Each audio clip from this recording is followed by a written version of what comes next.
going forward. So I know that it says Jay Wasserman. She was not able to come through, so I will be presenting on her behalf. So I think for us, what we are going to touch on in terms of the registration unit is just to look at the new 10 categories of property practitioners that we have. We'll also try and go through the registration process, which I know some of you are familiar with. We'll also look at the frequently asked questions. I know that there are a lot of questions that are asked around managing agents, how do they register, which is the new category of property practitioners that we have. We'll look at how new businesses and individuals can apply, including our new application form. We all know that there is a renewal season or renewal process. In terms of the new legislation, it's now after every 3 years. In the former legislation, it was every year. So we'll look at that. And then we'll try and look at the statistics as to how many FFCs we've issued. And then we'll look at part of the legislation and the Fidelity Fund as well. Thank you so much.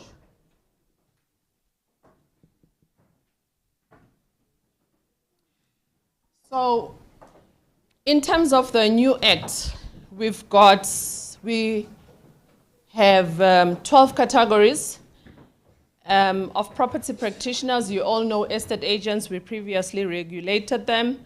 We've got auctioneers. They were there in the previous legislation, however, we were registering them as estate agents. Newly introduced is the bond and bridging finance originators. I know that we've had issues with them in terms of them trying to get out of being regulated by the PPRA, but unfortunately for them, the legislation is specific that they are property practitioners.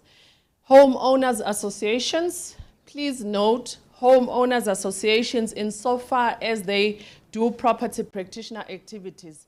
So it's not every HOA that we regulate, but when they do perform activities of a property practitioner, then they have to be registered with us.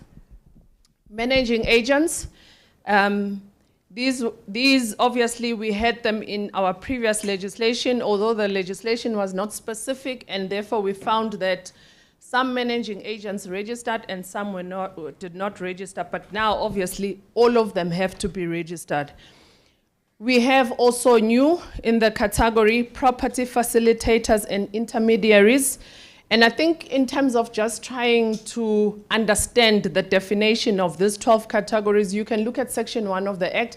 It will specifically tell you how or why we say they are property practitioners. I know that we've received a lot of questions about how am I a property practitioner if I'm just an intermediary? But if you look at the definition of what is a property practitioner, then you will see that they fall under that definition. We've got business brokers, including sales of franchisees and business undertakings. Sorry, I think the numbering there is not thing. Also, we've got developers that have been included, timeshare and fractional ownership property practitioners. We are having a tough time with this, but you know what? The legislation is the legislation they are in, and they cannot get out.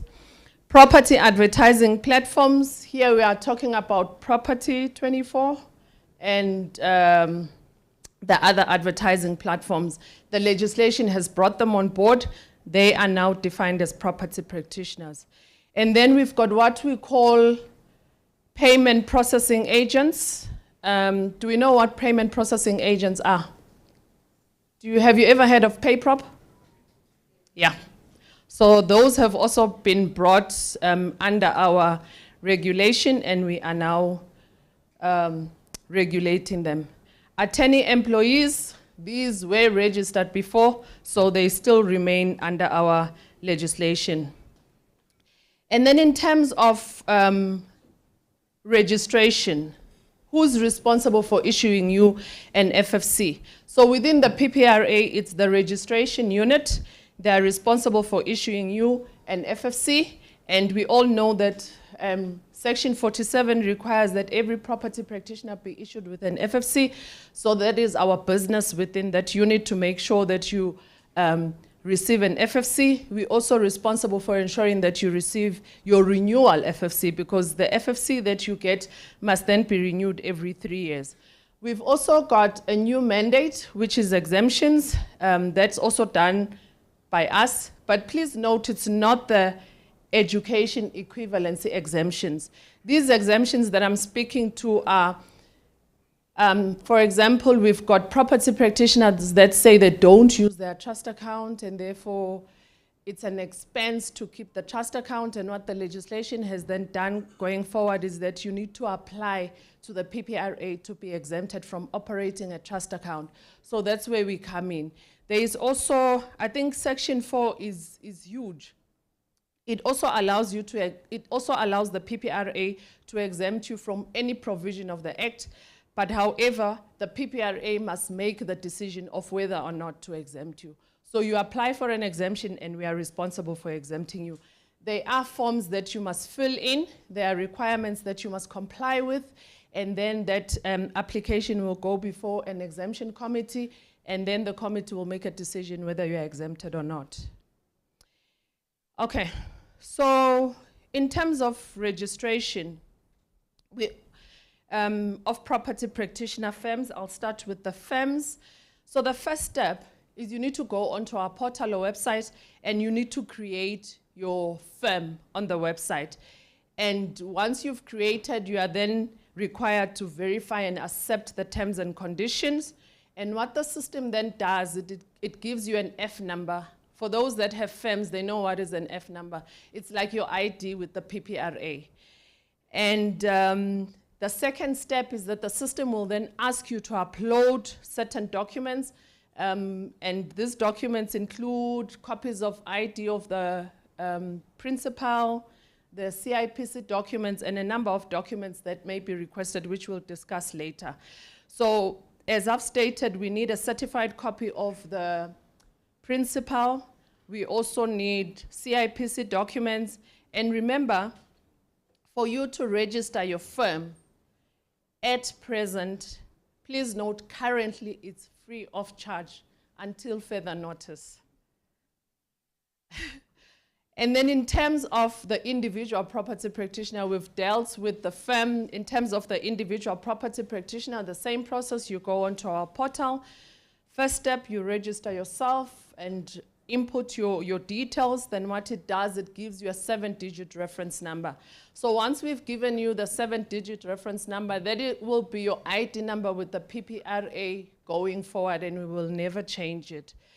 Once you've received the 7-digit reference number, which will be emailed to your email address together with the password, you will then go back onto the system and you will then be required to upload a copy of your ID. There is an application form that we require. Just to make sure that you are applying under the correct firm, we need a letter of employment from your principal. The principal must sign it, and you yourself must also sign that. So that's how we register ourselves as individuals.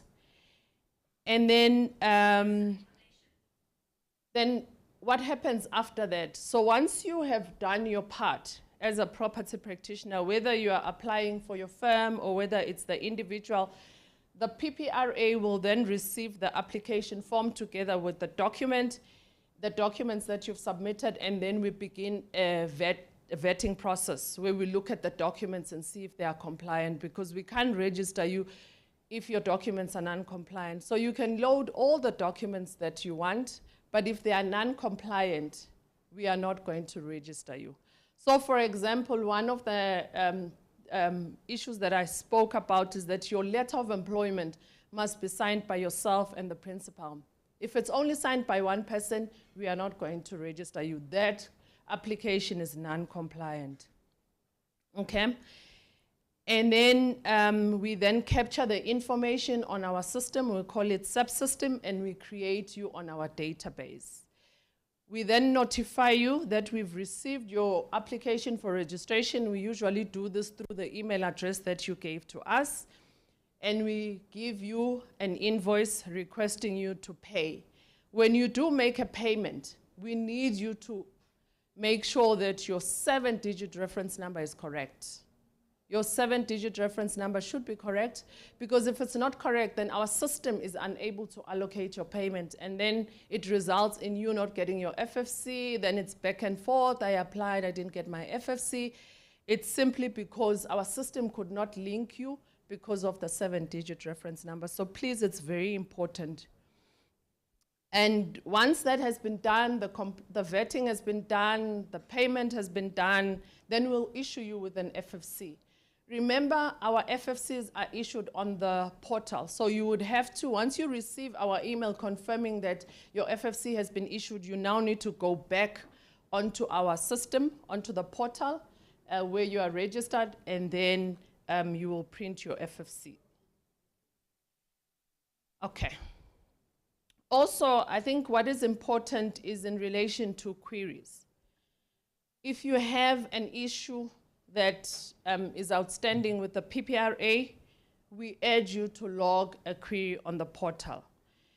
We always give you an activity number, and if you don't receive a response, our plea is to say, please, when you do go back to the portal following up, can you kindly use the same reference number that we gave you on the same query, because if you create another query without importing that reference number, it becomes another query, and then it goes at the back of the line as well. So if your queries are not attended to, we urge you to escalate it or reach out to us, to the manager and the executive. There are details I will give you at the end of the presentation. Please ensure that also you give us 30 days within which to deal with your query once we've received it. So that is our plea to you, 30 days within which to come back to you. Then in terms of the statistics, how many FFCs have we issued from the 1st of April to the 31st of October? Sorry, I have these stats for now. We are still, I think the manager was still going to collate, or the executive was still going to collect the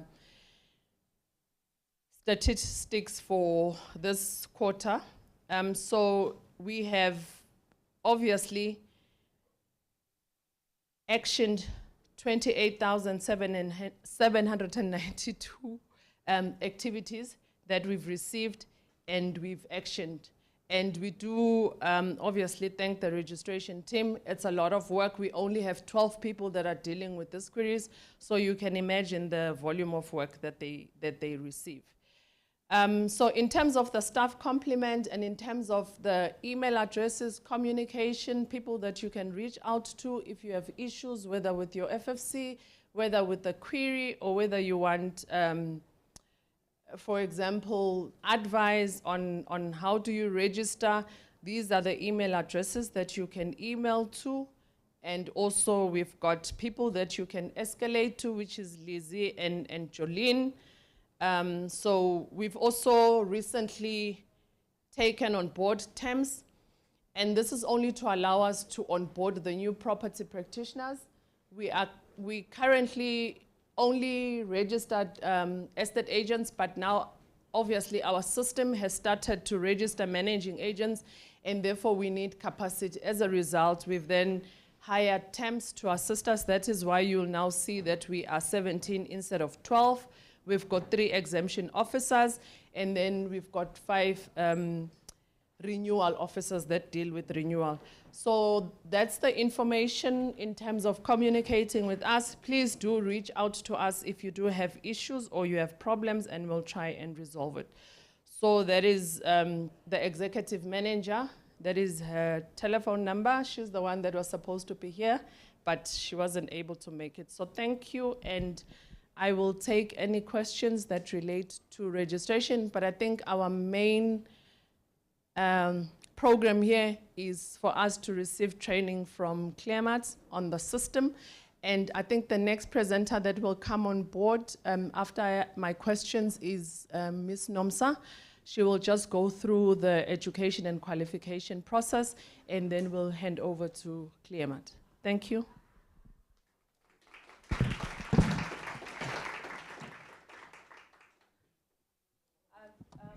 Are there any questions? If there are no questions, then we'll move on. Namsa, you can come through.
Sorry about that.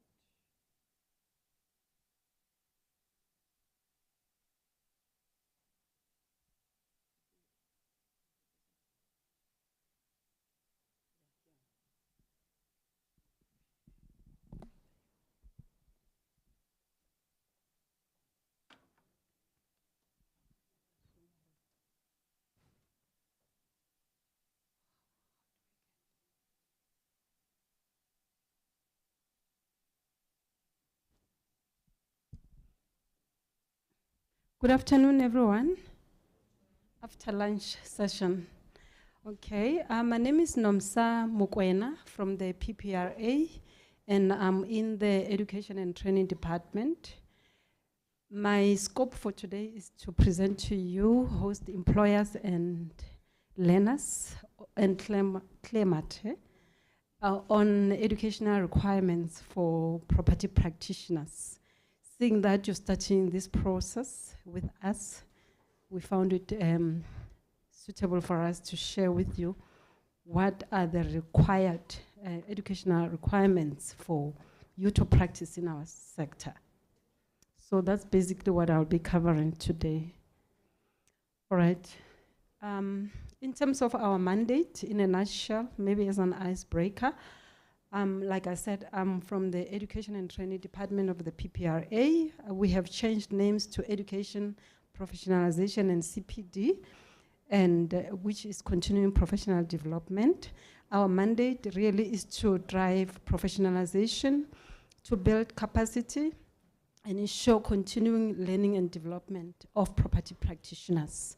And obviously then that will lead to professionalization and transformation. So we support daily in their mandate and programs that they are implementing within the One Learner, One Property Practitioner program. Is some of those programs are the programs that we're driving from the Education CPD department. So we do this by researching, developing and implementing fit for purpose standards of education and training, professional development interventions, qualifications, learning material, assessments in a form of what we know is the board exam or PDE. And we do this, we benchmark, we make sure that we incorporate in whatever that we do in the qualification standards, training interventions and so on with the national, local and international standards. We ensure the property practitioners are fit for and proper, qualified to practice, and also educated to make sure that they adhere to the code of conduct for property practitioners. And that's obviously then we are promoting consumer protection, which is the real mandate of the PPRA. So we also facilitate the implementation of Regulation 33, which is the new regulation that came with the Property Practitioners Act. And we also continue with the previous regulation, which is the 2008 Standard of Education and Training for estate agents. We normally call it just education regulation. And we will do this, continue with this 2008 regulation implementation until such time that we fully phase in the new regulation, which is Regulation 33. So some of the sub-regulations that we are currently implementing from the regulation, in the Regulation 33 of the PPA, is to grant educational exemptions, which was also covered in the 2008 regulation. So sub-regulation 33.1.2 of the PPA requires the PPRA to grant educational exemptions. So if you have other qualifications that you already possess, where you were coming from, then you apply to us. We will grant you the exemption. Then you don't have to complete the prescribed qualifications for people without qualifications. And then we're also implementing Regulation 33211, and that is developing qualifications or qualification standards. So we work very well with the services sector. Services sector, where are you? Chemicals, oh, I think they are still outside. You know, we were sitting outside because we were told we're going to be called in when we started. So we were sitting that side. That's why I'm coming in now, because I was like, why am I not being called in? So yeah, I think the services sector is still outside, but we're partnering with the services sector as the PPRA, together with other institutions of the Department of Human Settlements, such as CISOs, SHRA, and so on, and we work together to define, develop, and communicate education and qualification standards for property practitioners. So you know that I think Delhi would have presented on behalf of Jolene all the subsectors which we are now regulating. Remember, in the past we used to only regulate estate agents. Now we're regulating a whole lot of other subsectors. So yeah, that's what we're trying to develop qualifications for them.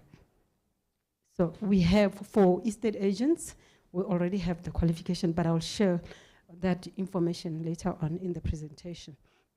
We also developing or implementing Regulation 33212, which concerns the development of course material. So we're developing course material and making this material available for purchase at the PPRA offices.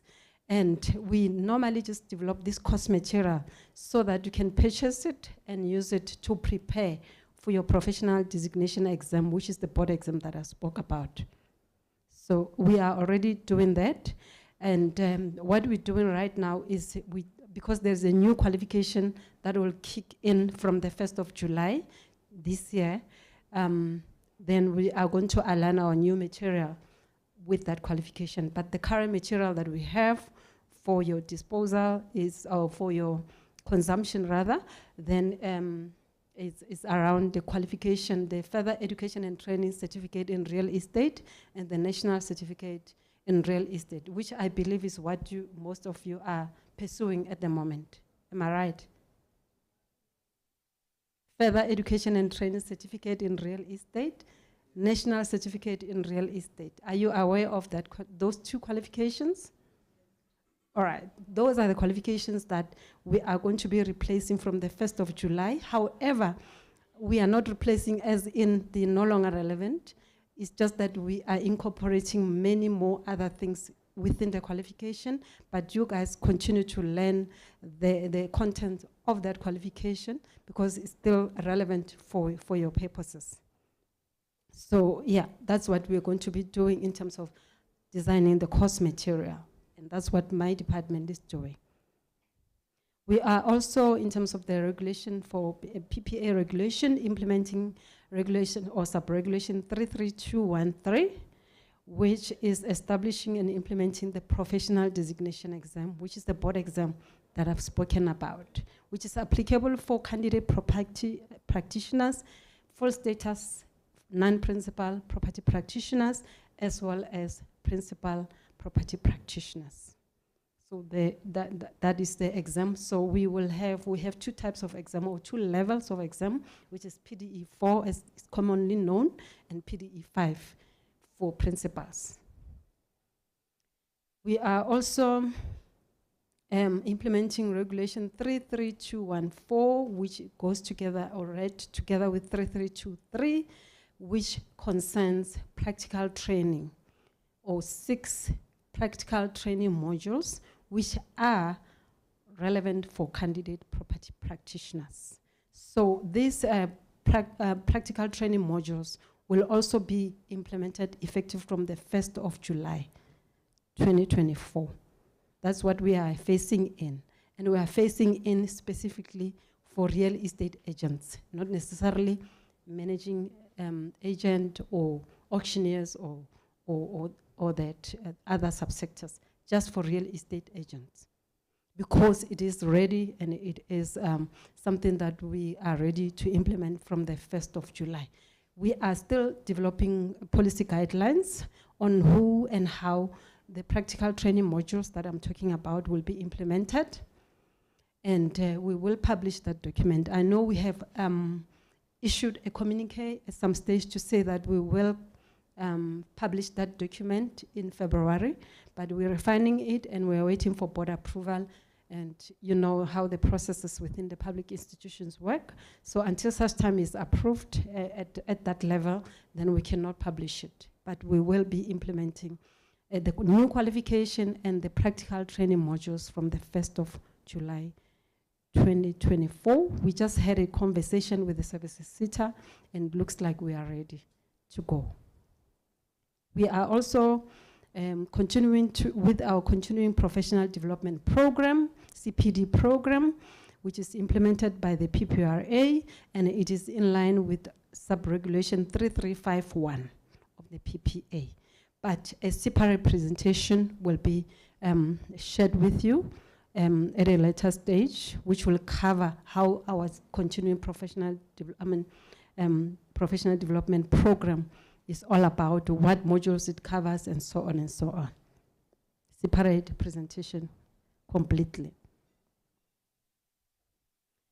So now we're going to talk about the 2008 regulation, which is relevant to you. So in terms of that regulation, which we continue to implement as the PPRA, that regulation mainly introduced education and training standards for estate agents. And when I'm talking estate agents, I'm talking about intern, which is now regarded a candidate property practitioner, a full status non-principal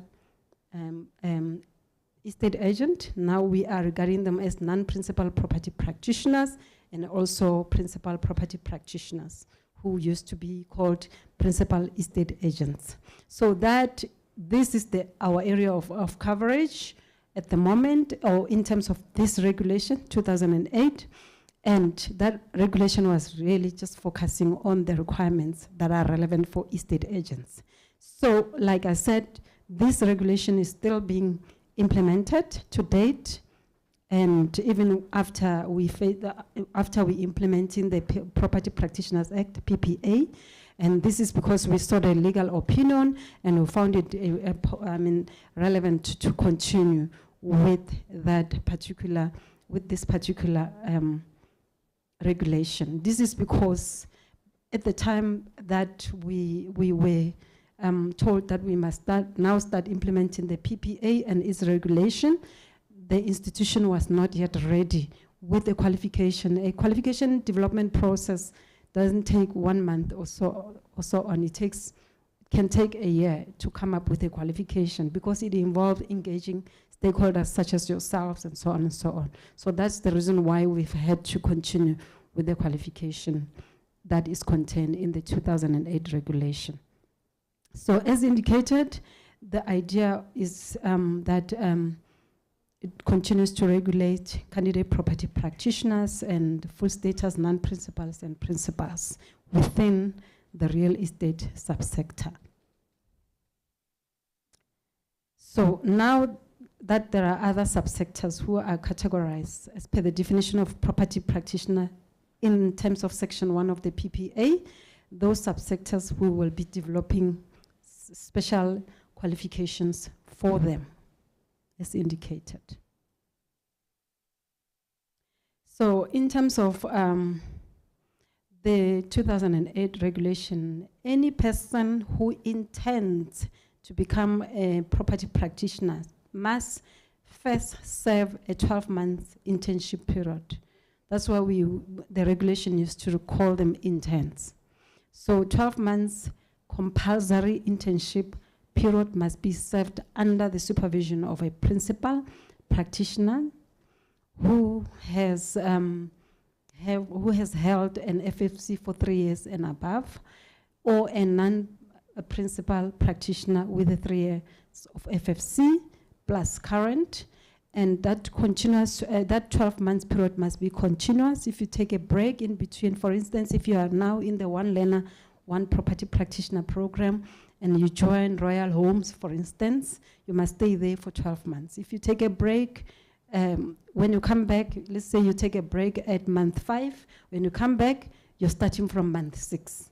It doesn't work like that you were registered in the PPRA database for 12 months. It works on whether you are active within Royal Homes and you are active and practicing as a property practitioner or a candidate. So as a candidate, you may not perform any acts unless you as a candidate has disclosed that you are a candidate and you are under control or supervision of a property practitioner who is a principal, or under a mentor who is a full status property practitioner with a valid Fidelity Funds certificate that is current, and also with the 3 years of FFC in the past. And you may not hold yourself to be a full status property practitioner or a qualified property practitioner. You must always go out there and say, I'm a candidate. I'm talking to candidates. We have candidates in the room, isn't it? Or people that you are onboarding as candidates. That's basically what I'm talking to you right now. Well, I'm also talking to principals, host employers who are here. That's basically, you have a very important role to play in the life of a candidate property practitioner, because they cannot continue to serve a 12 months under your supervision if you don't give them the full support. So we're pleading with you to give them the full support. So in terms of the requirements, or in terms of the 2008 regulation, you first start by getting employed, and then you get the FFC issued to you, or you get to be registered and be issued with an FFC to, by the PPRA. So if you find yourself in a host employer and you are not holding an FFC, you have not started the program officially. So let's start this program, Clearmat, let's start this program properly, whereby every candidate and every host employer register their candidates with us, and they are issued with an FFC as candidates.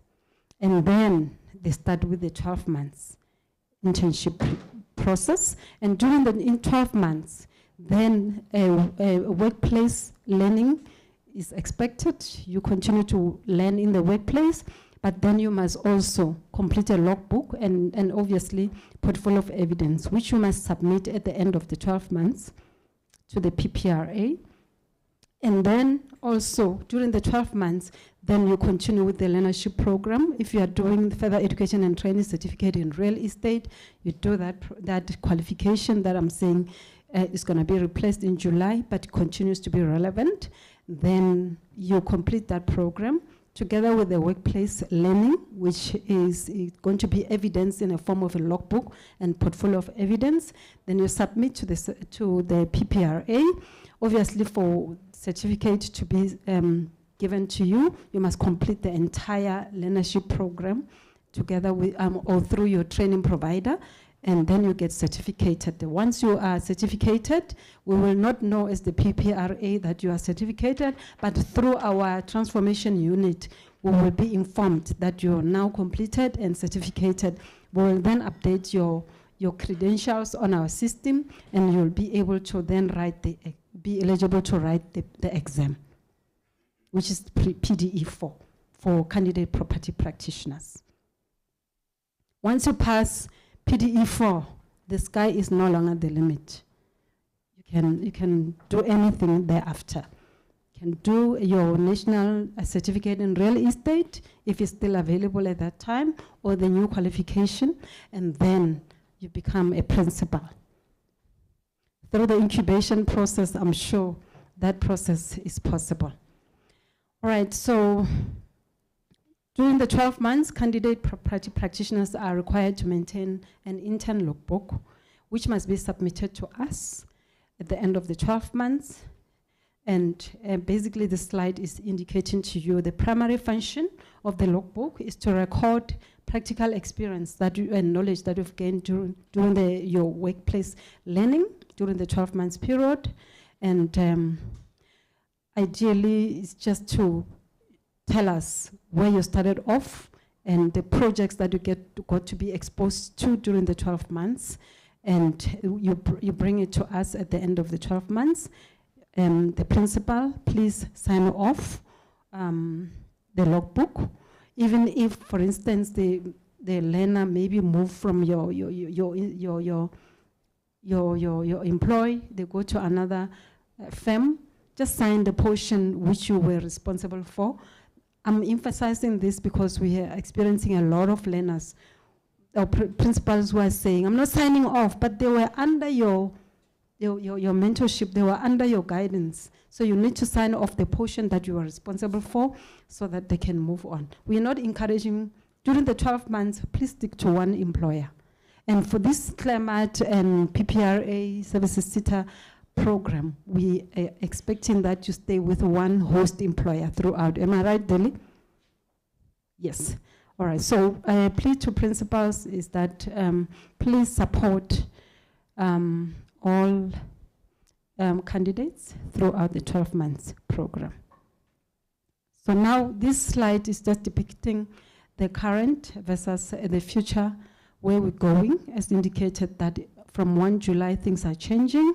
So the current is that after you get employed and get the FFC, you do the 12 months, you complete the qualification, you pass the PDE, you become a full status. But in terms of the new qualification framework going forward, is that you'll get the new qualification first, and then come to PPRA, get the FFC, and then to complete your 6 months, 6 modules, practical training modules, within the 180 days or 6 months period after getting the FFC, and then you get the PDE. You write the PDE, you get to be given the designation, and then you become a full status. So there's not a lot of change except that there is a qualification that you may need to go through upfront. So in terms of the real estate subsector, what we agreed is that in terms of the new qualification, then you can go through, in terms of the qualification, how it's divided, it's got 3 modules. It's called knowledge, practical, and workplace module. They make up the full qualification. So you will first do the theoretical and the practical modules, which are done within the simulated environment and the classroom environment, then come to PPRA, get the FFC, then do the workplace experience, which will replace the 6 practical training modules, and then you write the exam. If you've got other qualifications, you don't have to do the new qualification. You just come, you register and get an FFC, and then you do the 6 practical training modules within the 180 days, and then you do your PDE, and then you are a full status. That's basically how the future looks like.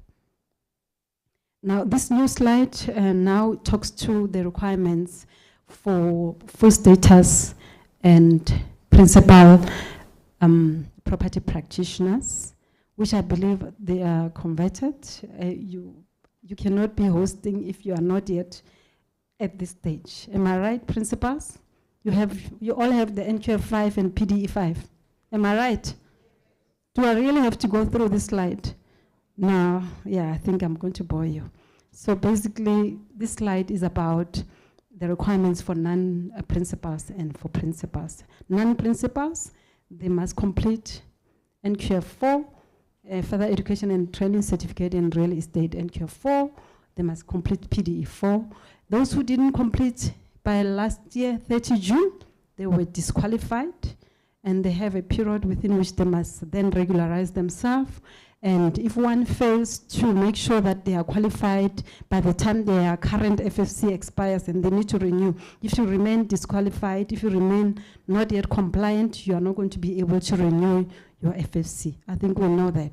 Similarly, principals, if you have, principals had until 30 June last year to complete the NQF5 and the PDE5, and those who didn't complete the PDE5, for instance, they were given the disqualification notice, or those who didn't complete the NQF5, they were given a disqualification notice. They need to regularize themselves until such time that they are regularized or have acquired the NQF5 or and the PDE5, then they remain disqualified, they cannot renew. And we don't expect a principal who is in this program who is disqualified for not having NQF5 or a PDE5, because then what happens if your FFC needs to be renewed and remain disqualified? Then it means all these learners under you are affected. So daily you need to do that due diligence, especially of all the principals. Yes. So we don't want these people who are having a disqualification notice and they haven't complied by the time that they need to renew. So this slide is just the content on what this qualification, the current qualification is about. I'm going to skip this. Now, the new slide, or this new slide now, talks to eligibility criteria for PDE5. I think all of us here who are principals and full status, we know what needs to be done in order for you to write the PDE. And for candidates, I've already indicated you serve your 12 months, you do your qualification, you come to the PPRA, you give us proof that you've done your qualification and you've done your logbook. Then we record your credentials, then you are able to write the exam. For principals, non-principal, you must tell us that you have done your NQF4 or NQF5 qualification, submit to us, then you become eligible to write the exam. You cannot write the exam unless you have an FFC. So an FFC is also one of the requirements. So how do you get information about the exam? You go to our website. We have published PDE dates. We just had PDE last week. How did it go for those who have written PDE? Anyone who has written PDE last week? But yeah, the dates are on our website. And you check yourself whether you're eligible for PDE on the website. You don't have to call the PPRA, or you can call the call center. They will tell you whether you're eligible. Then you register for PDE. Everything is happening on the website. There's no registration form for exam. That must be sent to the PPRA, or that must be requested from the PPRA. Registration happens on the portal. So, and after registering PDE and you write and you pass, then you get the designations. I think you've heard the CEO this morning talking about MPREs in the room and so on and so on. So I'm certain that the principals that are here, they are all MPREs. And then MPREs, or Master Practitioner in Real Estate, being this, the middle one, is the designation we registered with SAQA for people who have written and passed PDE, who are principals. And then PPRE is a designation that you get once you have passed your PDE for whether you were a candidate or a full status estate agent. And then we have a separate designation called Charter Property Practitioner, or Property Practitioner in Real Estate, and that is a designation that we registered a while back in 2010, and it was for those who were regarded in the industry as doyens of the industry or champions of the industry, and we are re-looking at that designation. If we are going to continue with that designation, we will then publish something to that effect. And within the education department, as indicated, we also do exemptions. We've got 3 types of exemptions. We've got the equivalency exemptions. I've already alluded to this, that it is for those who have got other prior academic qualifications completed, certificated, in place. You just apply to us for equivalency exemption, and then we grant you the exemption. then you don't have to do the NQF4 or NQF5 qualification that we've spoken about. We also have PDE exemption. PDE exemption is exempting people from writing the exam, but it doesn't grant one exemption from doing the qualification. So you still need to do the qualification even if you are exempted from PDE. I'm emphasizing this because most of the people got to be affected because they thought once they get the PDE, they got the PDE exemption, which were issued in 2010 as well, after the 2008 regulation was implemented. But then they relaxed, they never even bothered to do the NQF4 or the NQF5 qualification. And as a result, then they were disqualified. But if you are in the room and you believe that you qualify for PDE exemption because you were in the industry for 5 years prior to the 15th of July 2008, and you believe that you meet the criteria for PDE exemption, don't worry, you can contact me and then we will facilitate the process of getting you exempted from writing the PDE. Then we also have non-executive director exemption, which is very self-explanatory. It's for those who are non-executive directors in a firm. They're not involved in the day-to-day running of the company. Maybe they are chief executive but not principal, or maybe they are CFO but not principal, and so on. They are HR manager and not really practitioners. And those we then grant them the non-executive director exemption. So this next slide then is about an update in terms of where we are on the occupational qualifications that we're developing. As indicated, we are replacing real estate qualifications from July. We already completed 2 qualifications. They are already registered. So in July, we are implementing a qualification called real estate agent, which replaces the current NQF4. And then we are also implementing principal real estate qualification, which is replacing the current NQF5. And for other subsectors, for instance, the auctioneering, like I've indicated, or Dele has indicated during the presentation, we've got various subsectors. Auctioneering people used to do the real estate qualification, but they also had their own qualification. So if one is in the auctioneering subsector and focusing on auctioneering, one now is being issued an auctioneer FFC, not the estate agent FFC. And therefore, even in terms of qualification, you need to do auctioneering qualifications. So the qualification that we have for auctioneer is for entry-level auctioneers, and we're still developing with the services teacher the principal auctioneer qualification, which we hope to finish by the end of the financial year 2025, which is the 31st of March 2025. Okay, in terms of property management, we had a very intense discussion outside around this qualification. We are in the process of property management qualification development process now. So we are, if you are a property manager or you are a managing agent, be in contact with me so that you are a participant in the program. Is it too long, the presentation? I'm finishing now. I'm finishing, okay, sorry. Okay, I'm jumping through. I'm jumping through, but this is the update. You can self-read. That's it. Then I'm getting intimidated by them. She's going like, I'm enjoying myself as well, by the way. All right, but yeah, this is the update. Deli, you can distribute the presentation. That's it. Thank you very much. They always say, read the room. So I had to read the room. Thank you so much. Questions are welcome.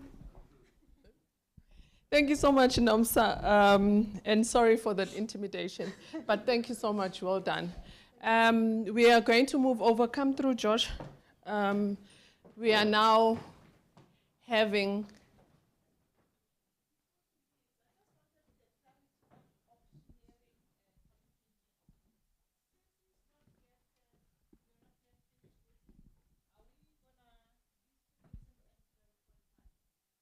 No, No, there is a new qualification for auctioneering.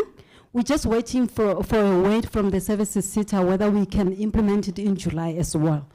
If it's going to be implemented in July for entry level, not the principal. The principal we're still developing. So if you have the real estate qualification, the NQ5, you don't need to do the auctioneering qualification because you have already complied. You don't have to do the new qualification that we're designing. But for entry level and for new people who haven't done the qualification for auctioneering, they will be required to do the new auctioneering qualification. But we will also publish the date in terms of when that particular qualification will be phased in. What we're facing in July for sure is the real estate agent qualification, replacing the current NQ 4 and 5. See, Delhi. See.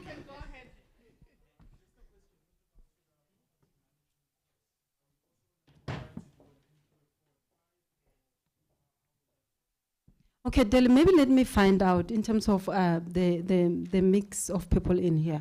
Do we have learners that are going to be doing property management? Or is just this is just a generic question? Okay, okay. Yeah. In the real estate, okay. Okay, no, for property management, like I said, we were having even a debate with the services outside. We are currently busy with developing the entry-level qualification and the principal qualification for property managers. So there's no qualification specifically for property managers, but we know property managers were registering themselves before or managing agents as estate agents. Some have done the real estate qualification, which we are accepting. So if you've done similar explanation, if you've done the real estate qualification, the NQ4, NQ5, or you are learners, or you are a learner going to do the real estate qualification, you're covered. We are not going to require you to do the managing agent, but you can do it. We're not going to say don't do it if you want to empower yourself, but you would have met the requirements to practice in the subsector. Yes. Thank you, Nomsa. Josh, I'll hand over to you. Thank you so much. Thank you very much.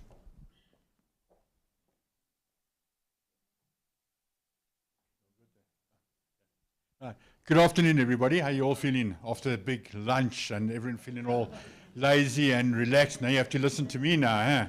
Aren't you lucky? Okay. Right.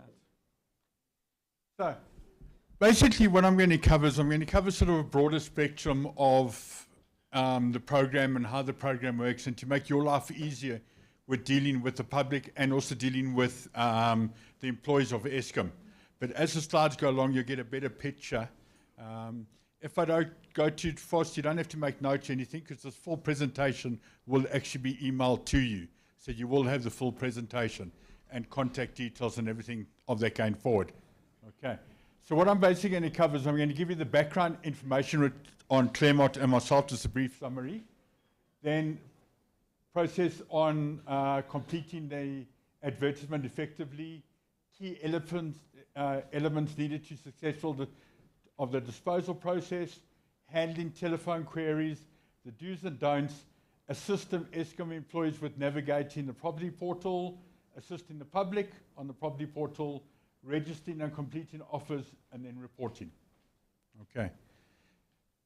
The program is designed to equip participants with the necessary knowledge and skills to be efficient with the program. Okay, so it's very basic, very simple, and very easy to follow.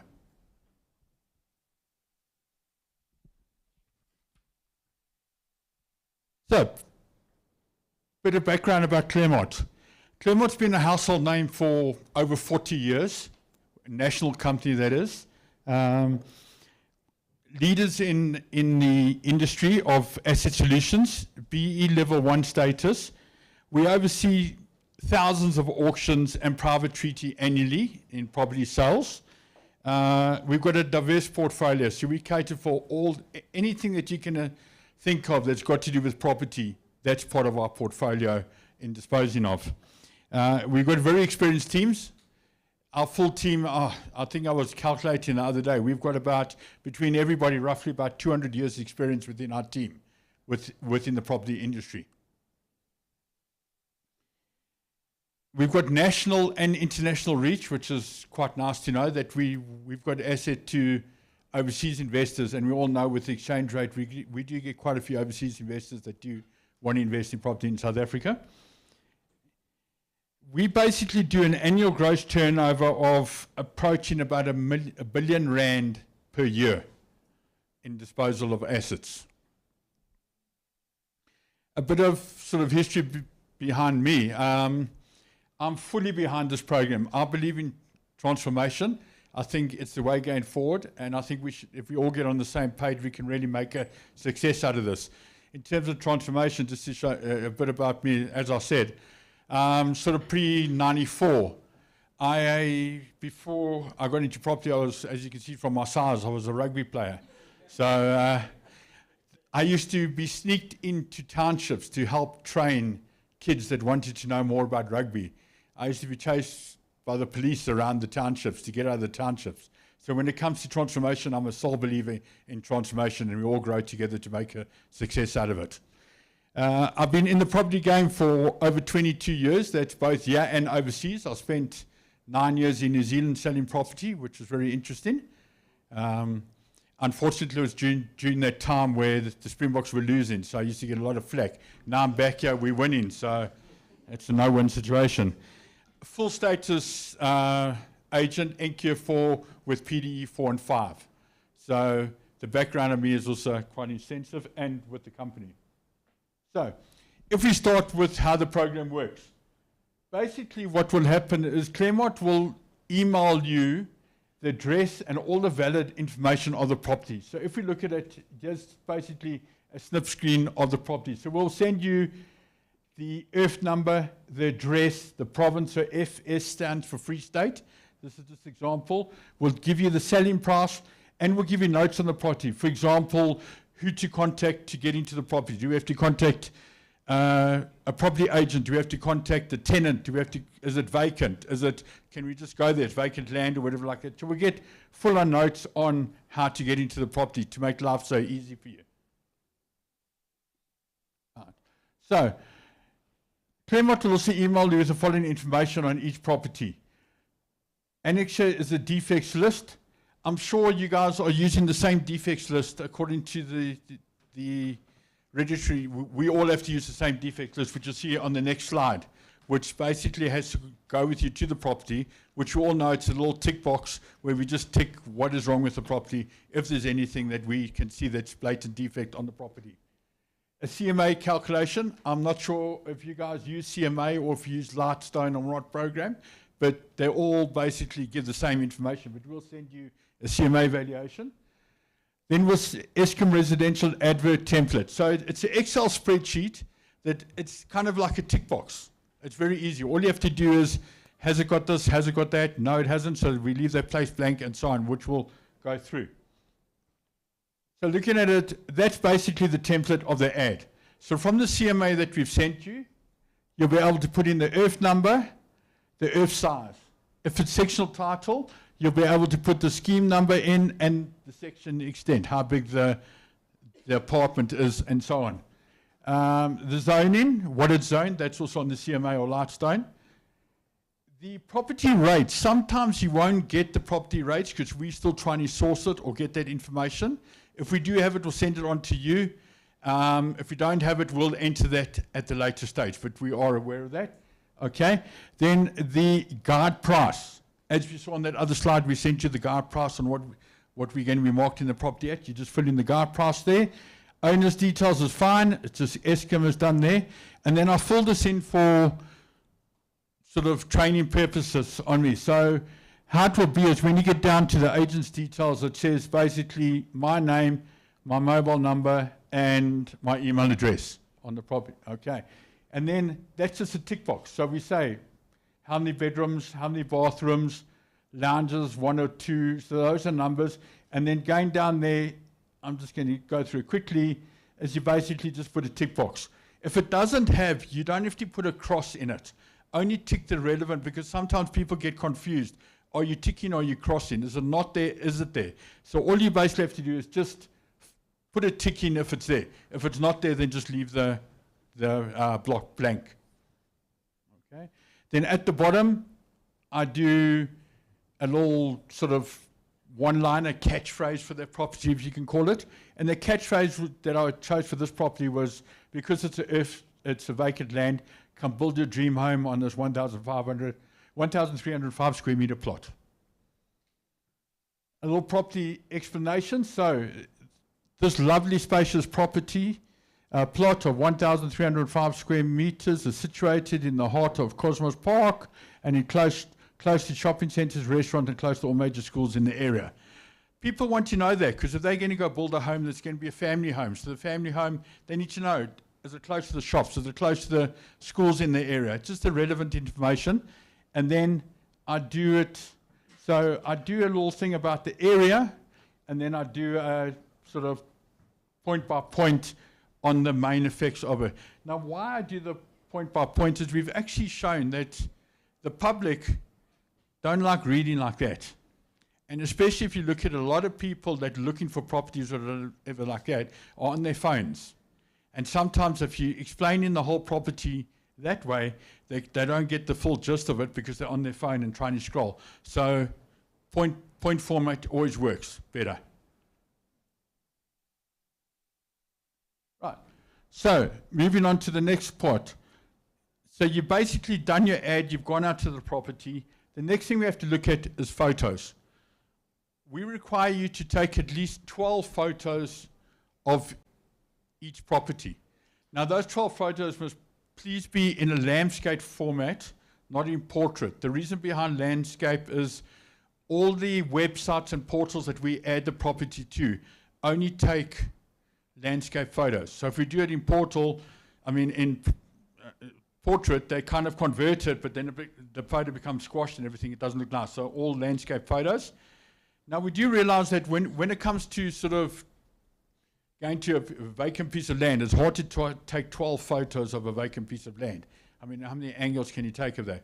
So what we normally do in a case like that, I'll show you when we get to the CMA, is, you can go into Google Earth, you can take a photo from the top. You can go to the property and you can take it from this side, from that side.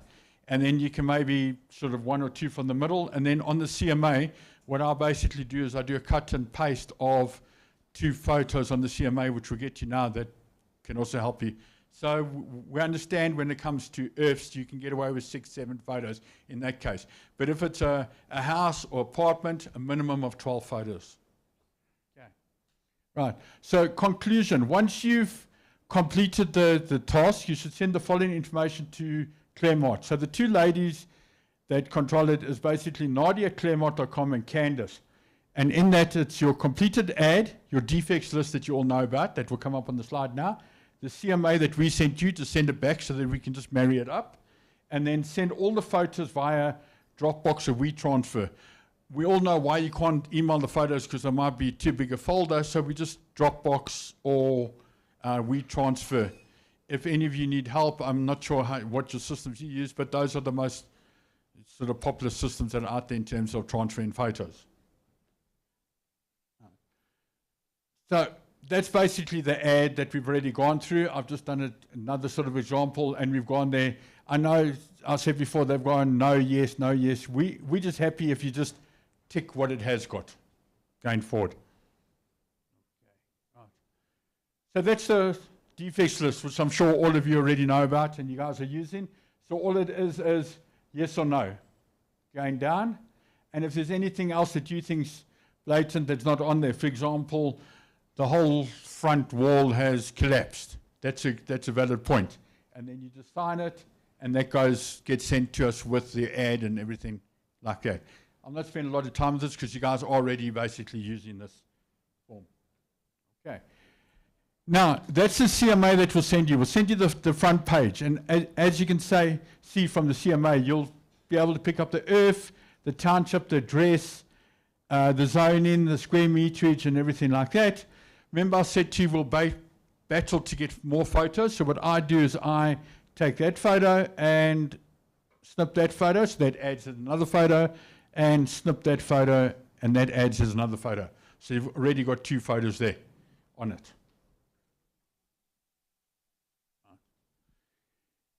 And then in terms of Dropbox, just example, basically you would just Dropbox the photo, share the folder with whoever you've emailed it to, which was mentioned, those 2 ladies before, Nadia and Candace.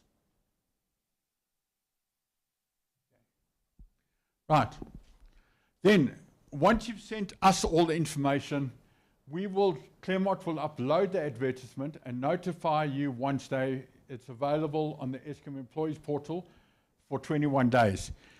How the disposal of the Eskom stock works is Eskom employees have got 21 days to either purchase if they want to purchase, so they're allowed to purchase the property.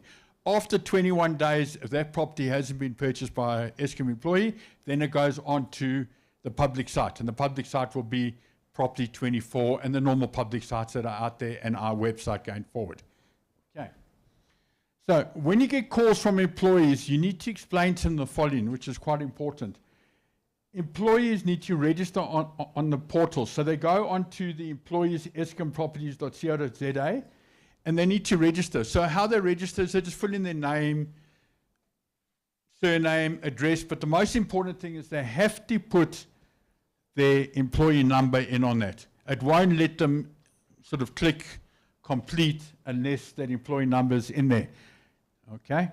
Then once they've done that, then they can go to the property.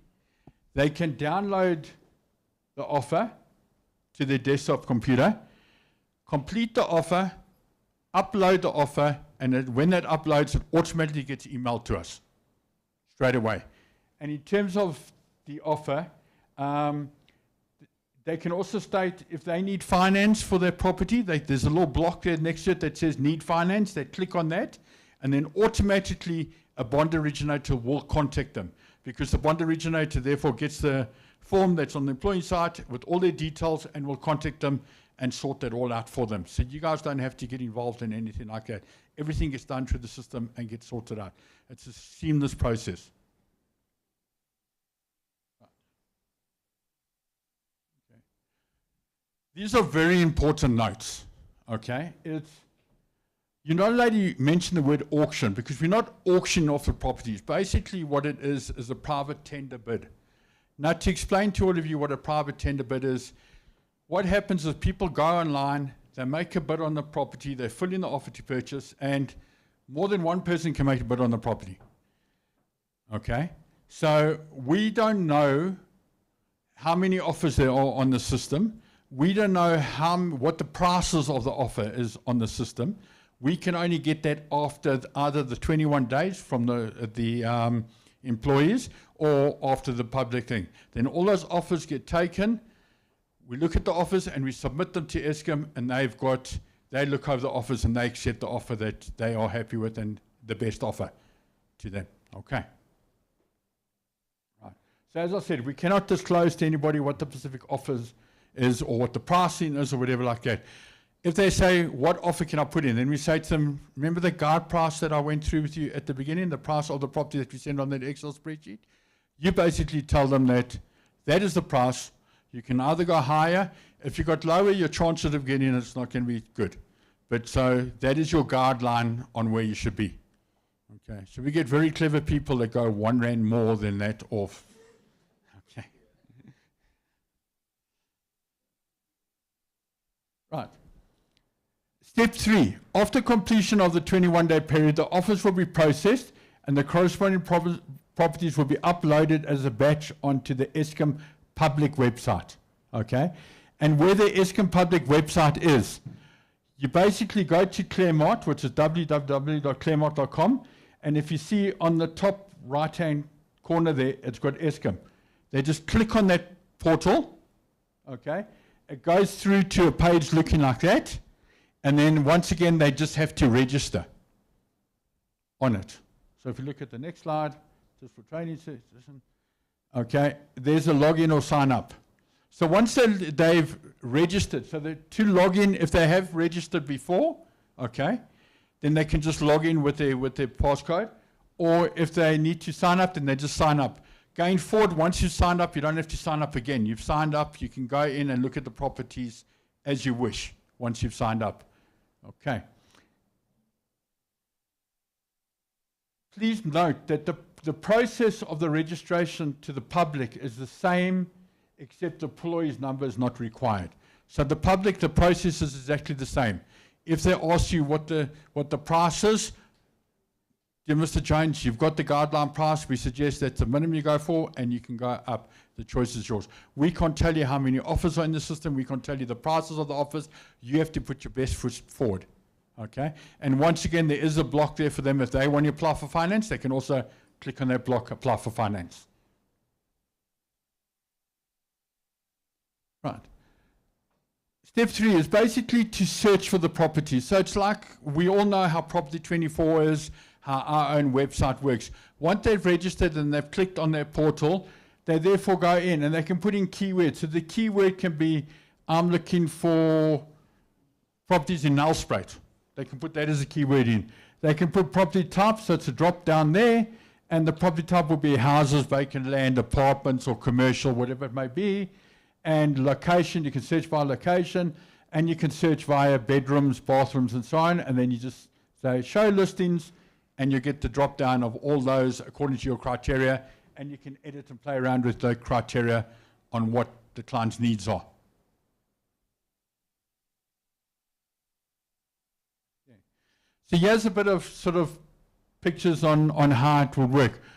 That all the listings will appear based on their search criteria from the selection.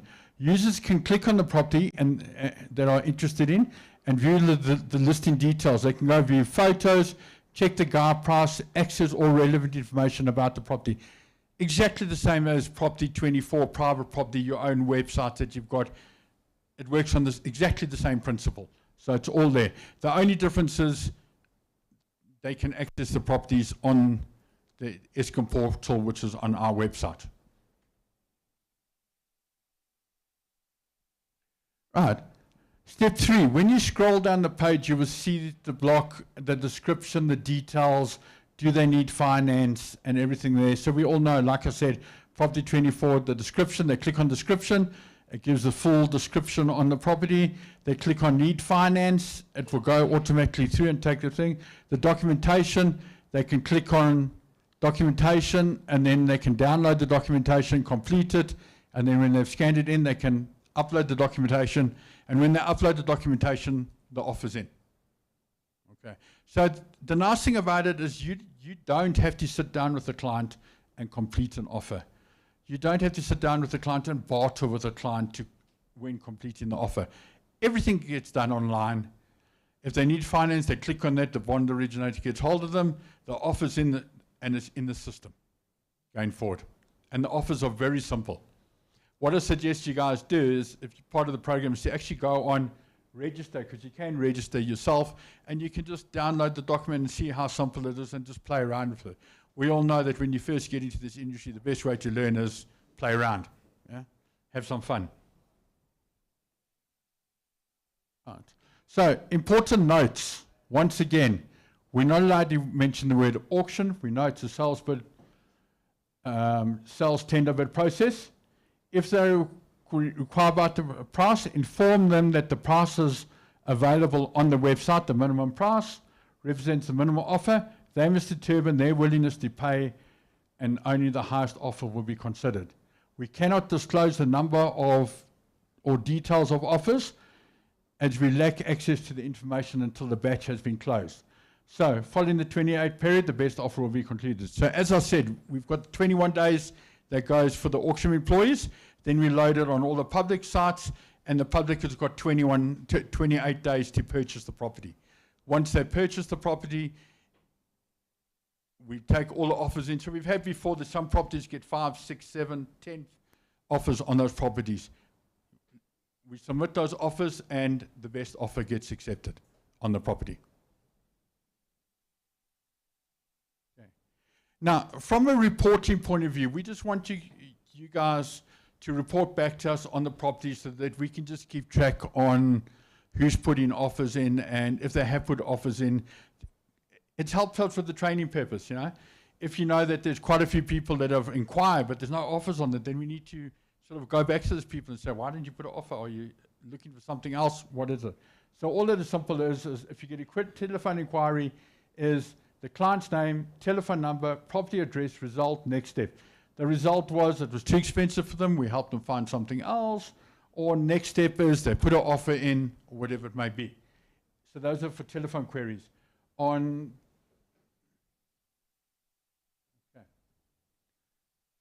Right.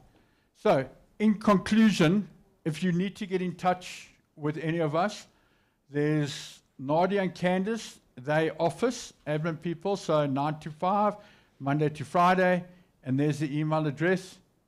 I'm the lucky one that you get my mobile number. So you can contact me on weekends or drop me an email or whatever like that if you've got any questions or just need help with dealing with a client or whatever like that. Okay. One of the points that is not on the slide that we have quite a bit of problems with is clients. I say to the client, are you sitting in front of your computer? They say yes. I say, right, click on the document to download. And they say they can't download. The problem is that they're not on a computer, they're on their phone. You can't do it on the phone. It must be a computer. So if they don't have a laptop or computer at work, they need to go to an internet cafe or a friend or whatever like that. It can only be done on a laptop, basically a computer, because you can't download documents and fill it in on your phone. It must be done via a computer. Okay. All right. Would you guys like a quick question and answer session? If you've got any questions, we are at the end. Yes, sir. I like the way you think. Okay. Okay. From a commission point of view, what Zane and I will be doing is we'll be sitting down with your principals and we'll be discussing our commission structure with the principals because we can't. Okay, so we'll do individual things and then you can discuss with your staff the breakdown on how you want to operate.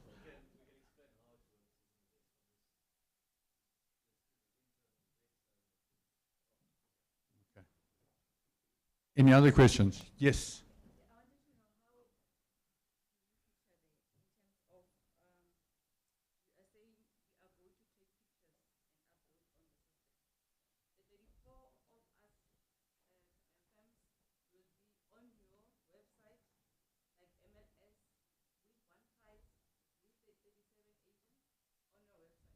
Okay.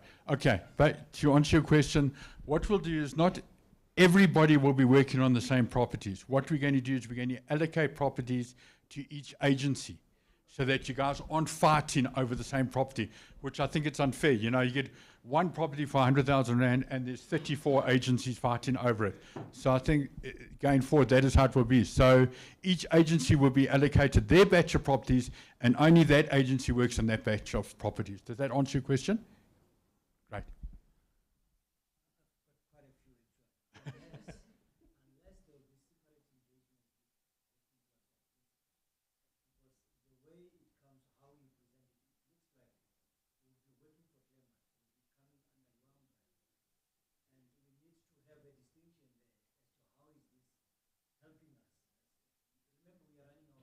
Yeah, sure.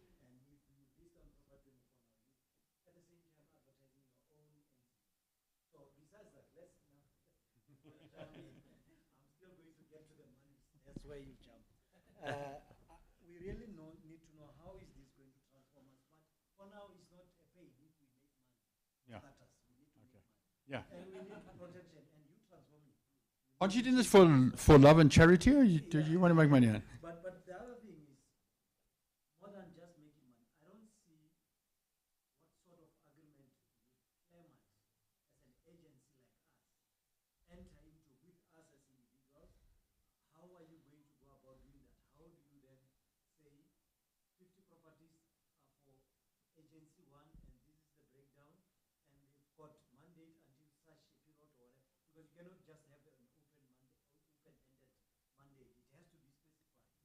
And there's a whole lot more questions.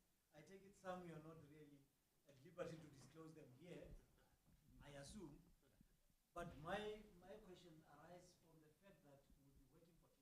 Is it clear? Okay, I'm going to. Okay, so basically, just to answer your question, which I think there's a bit of not clarity. So when it gets loaded on the site, the public sites, probably 24, there'll be a photo of you with your agency and your telephone number to contact. Okay? All that we'll do is we'll allocate you an email address that says Claremont at the end. So maybe that might say john@claremont.com.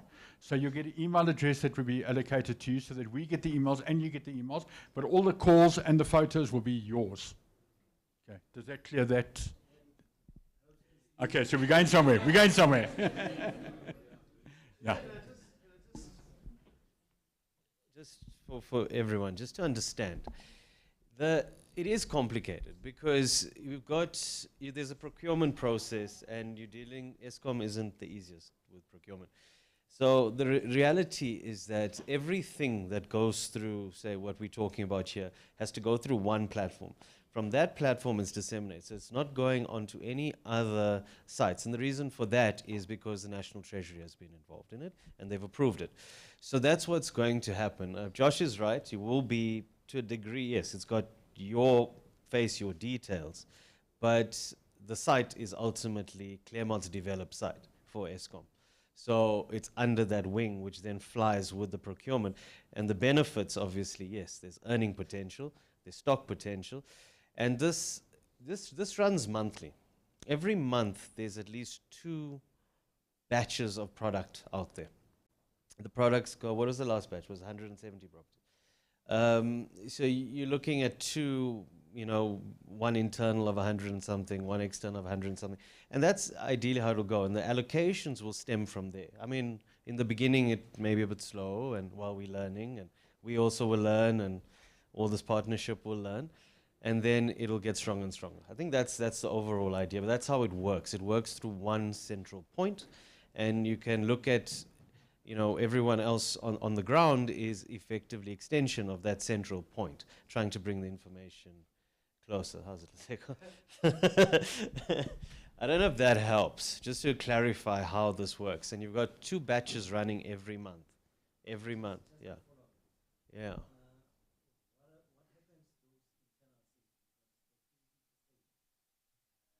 Internal sales is still handled by people.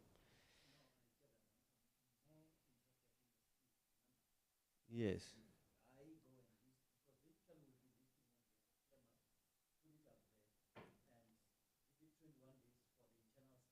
Still a sale.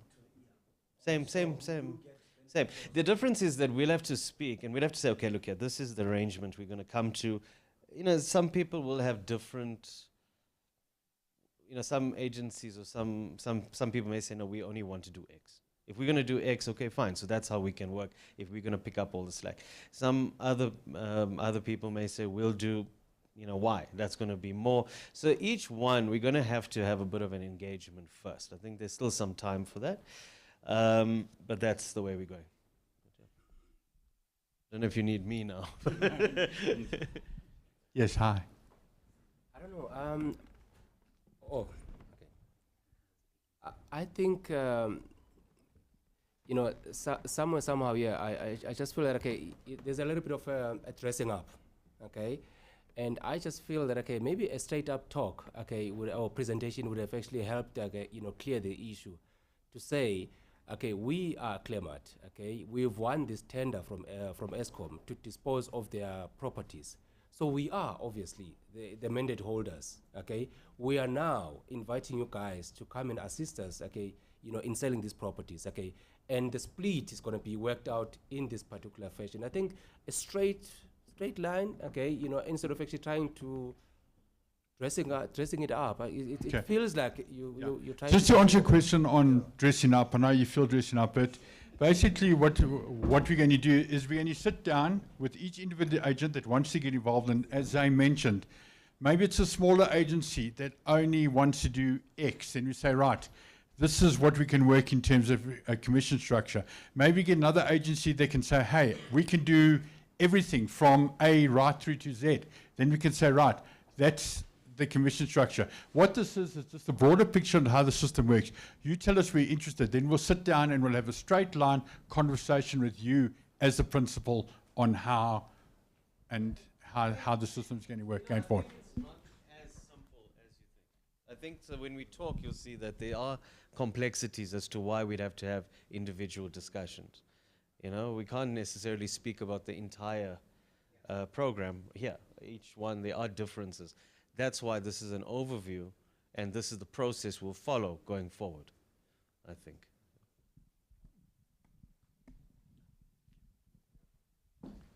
Yes.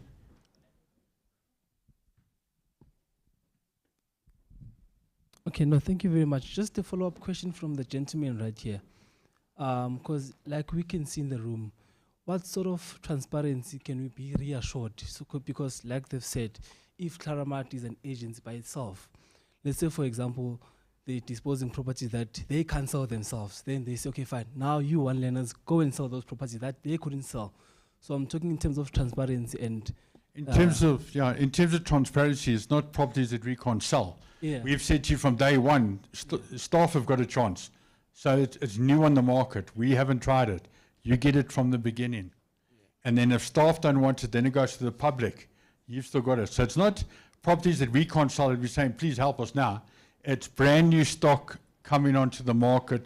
Staff have got first access. And then in terms of agreements, once we sit down and we say, oh, right, we both happy with commission splits because of X, Y, and Z and how it's going to work, official head of agreement between us will be drawn up accordingly. Okay. Okay, my first question. Does the price guide includes our commission, or do we need to add the commission?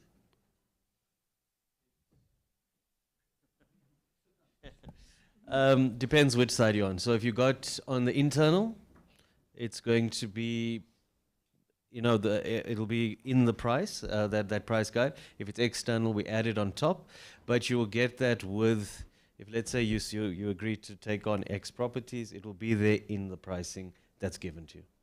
Okay, number two, are we using ESCOM attorneys or the current attorneys that we are using? They've got a panel. They do have a panel. They prefer to use their panel, but I wouldn't say that that's cast in stone.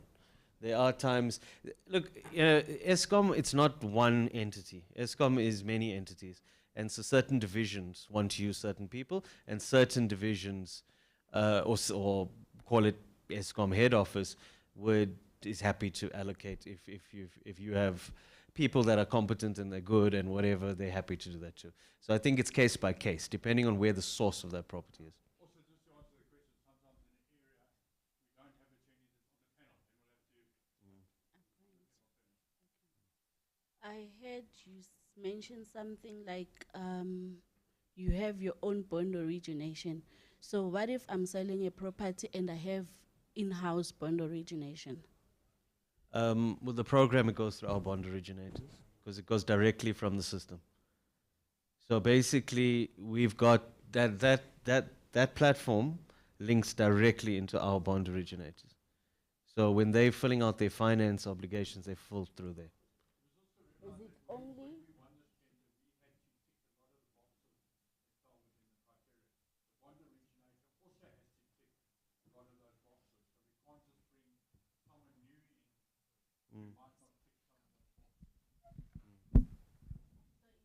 The- On the 21 days or after At, that you are using the bond origination? at any time, look, clients they can go find their own finance for whatever it is.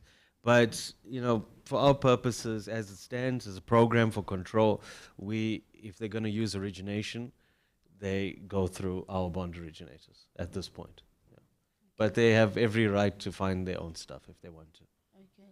Lastly, and OTP, is it yours or we using our own OTPs? It has to be the one that's signed off by ESCOM procurement. So it's the Okay. one that's on. That's also supplied. Oh. Remember I said you download the document on site, so that's the offer to purchase that they fill in, and the client fills in. You don't fill in the offer to purchase with them. Yes, sir.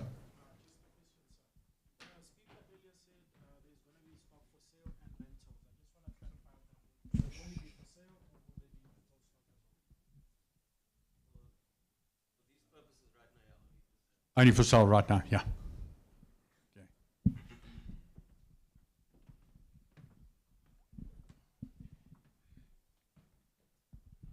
Just checking, do you have a standard agreed upon commission structure for that is common for all firms in the program, or you're going to negotiate a commission structure per? Yes, for we do, each? but like we said, some agencies say that we can only do X because we're a very small agency. Then we say, okay, that's the commission structure that we do with that agency. Then we then.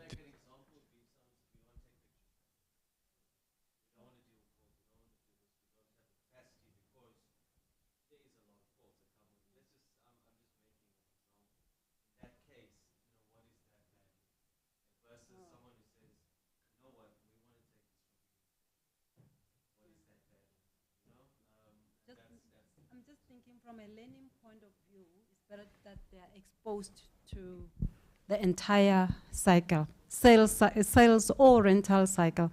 That way, even a smaller agency is prepared to, is being developed to grow, to operate on a bigger scale. That's why I was asking that question.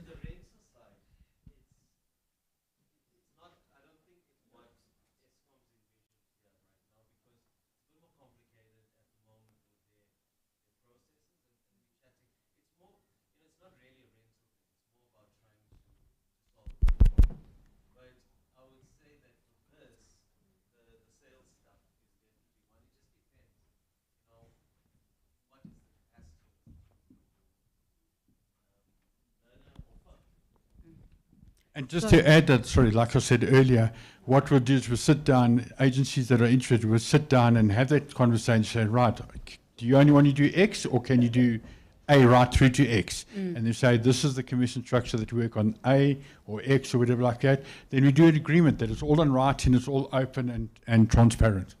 I get you. Okay, but also for learning purposes for the learners. The reason why I was asking, I'm just thinking that, for instance, if they only do certain components, how are they then going to be able to generate a portfolio of evidence to get the qualification? That's why it's very important that probably they get to be exposed to the entire sales cycle, if it's a rental, the entire cycle, so that they get all the relevant learning outcomes are covered. Yeah, that's why I was if asking. their agency is involved from beginning to end with everything, then of course that information that they put up, their photos on the website, their ads, their everything they can use as portfolio of evidence.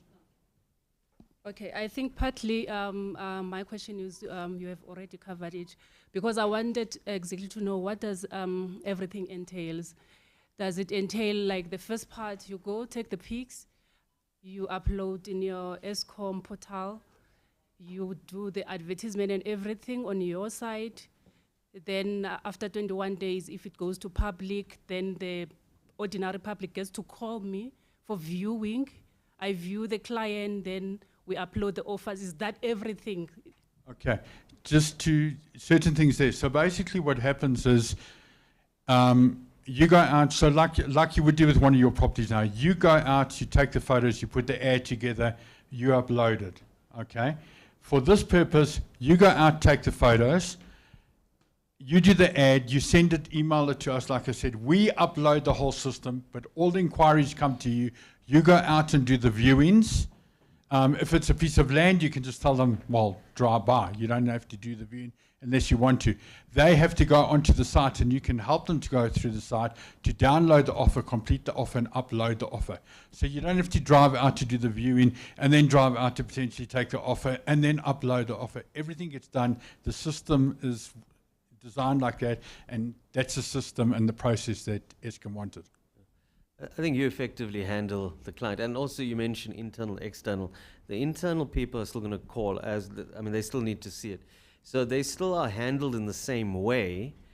They just have slightly different terms and slightly different timelines. But you handling effectively the people, getting the things in. The system handles the process.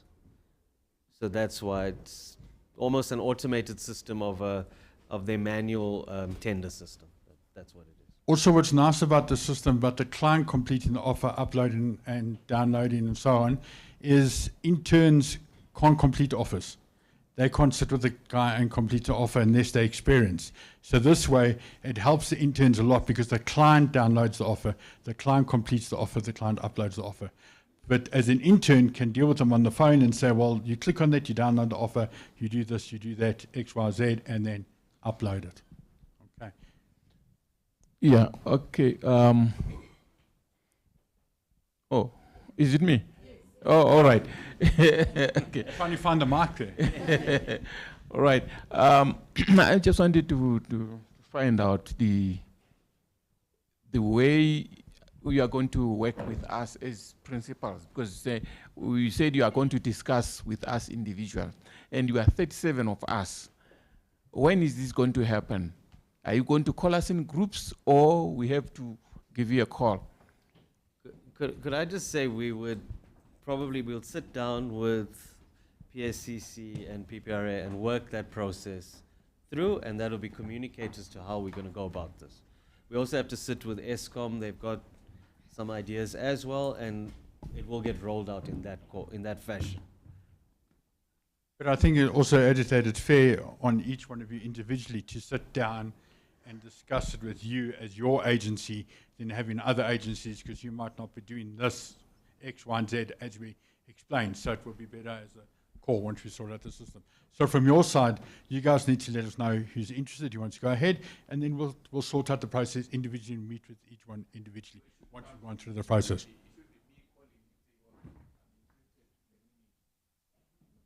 Effectively, yes. Yeah, effectively, yes. All right. Okay. Hi.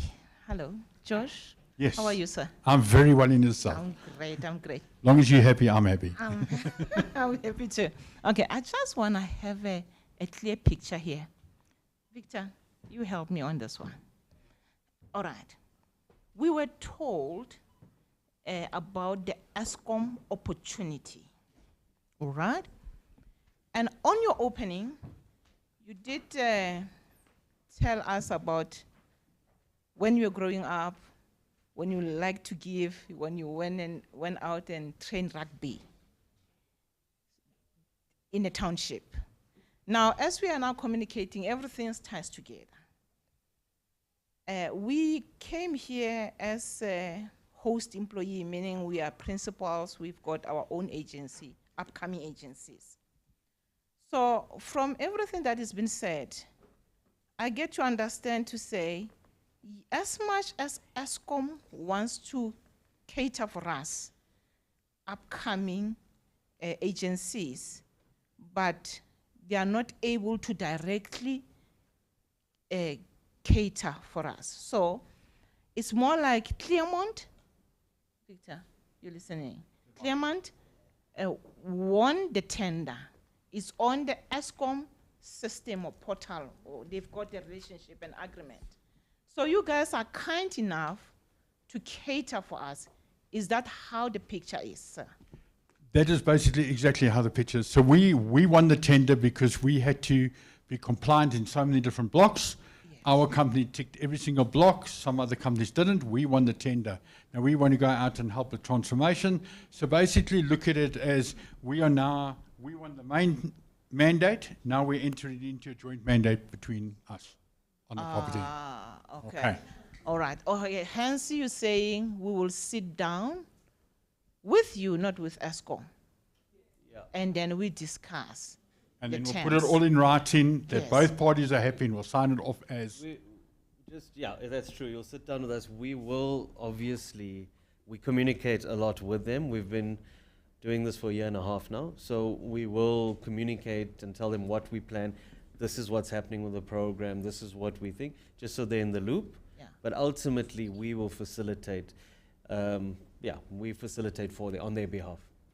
Okay. So this is just a general question. Based on your experience, you mentioned your 40 years. We just came last year. So meaning if we were to like to contest for the same opportunity as you are in, us on our side, we want we won't comply with them? You'd have to deal with the procurement. It's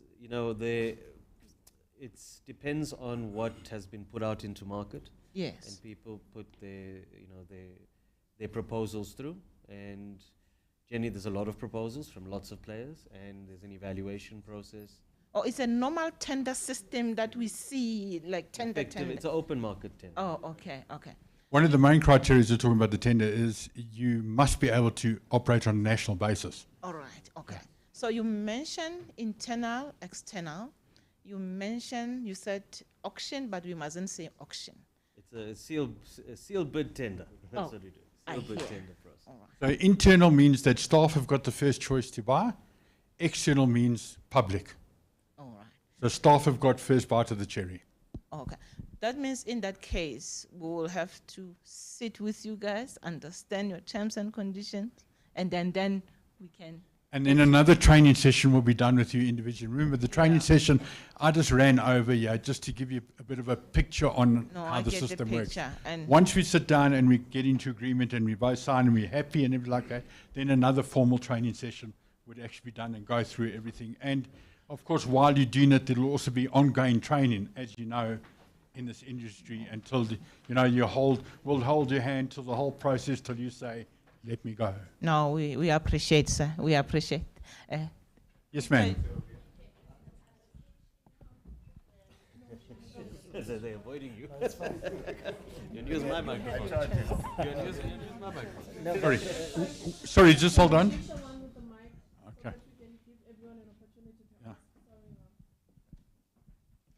Okay. Sorry, I'll get to. So your question was the properties, okay?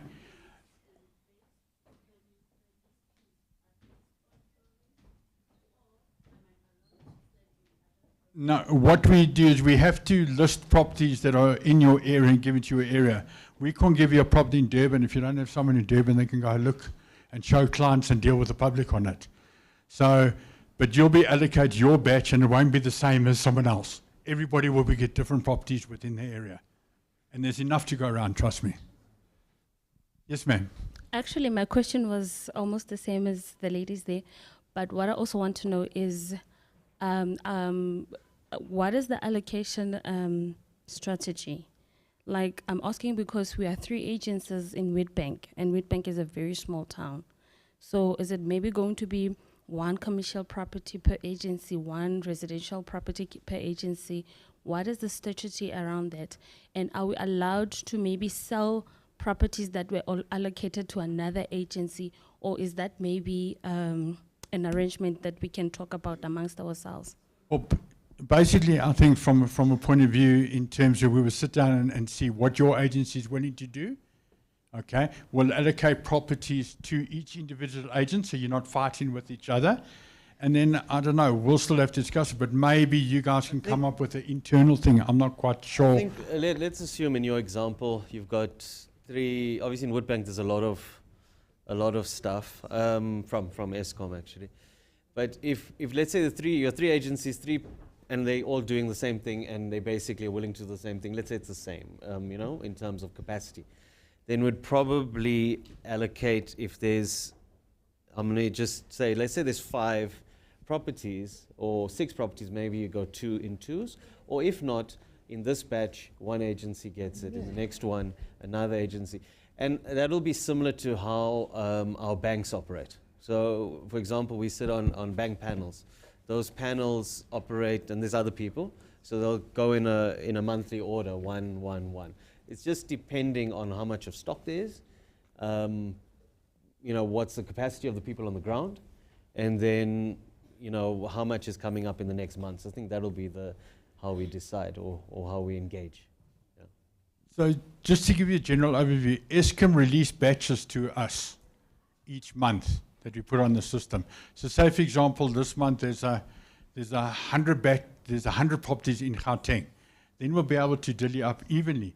But maybe next month they only release 5 batches in 5 properties. Then we'll say, okay, we've got 6 agencies that go, agency 1 will get it this month. Next month, agency 2 will get it, to act fairness amongst everybody, just as a general picture.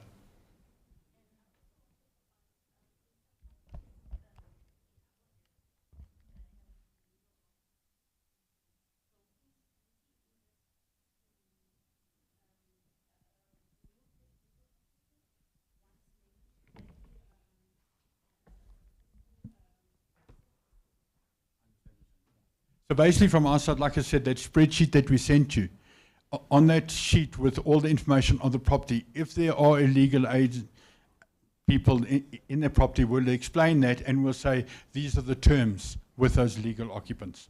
Don't worry, we won't make you remove the people. No. It's actually there's a process on it depending on value, which we can get into if that occurs. Past a certain value range, it's on us to see whether and Eskom as the actual ultimate owner to see whether you want to pursue some sort of eviction. 9 times out of 10, it's better to our process dictates we put on the market and see that if there's a purchaser, it becomes, and they buy it with those terms, they are happy to do it on their own merit after that. But all the terms will be explained to the purchaser. These are the terms attached to the property.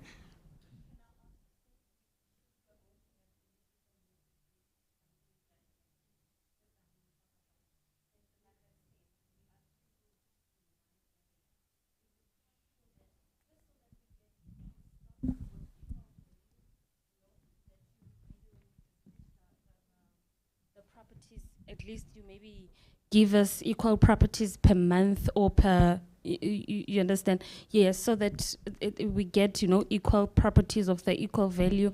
And then maybe we can talk about selling each other's stocks, amongst each other, depending on how we have to pursue on the system. Happy to look at it.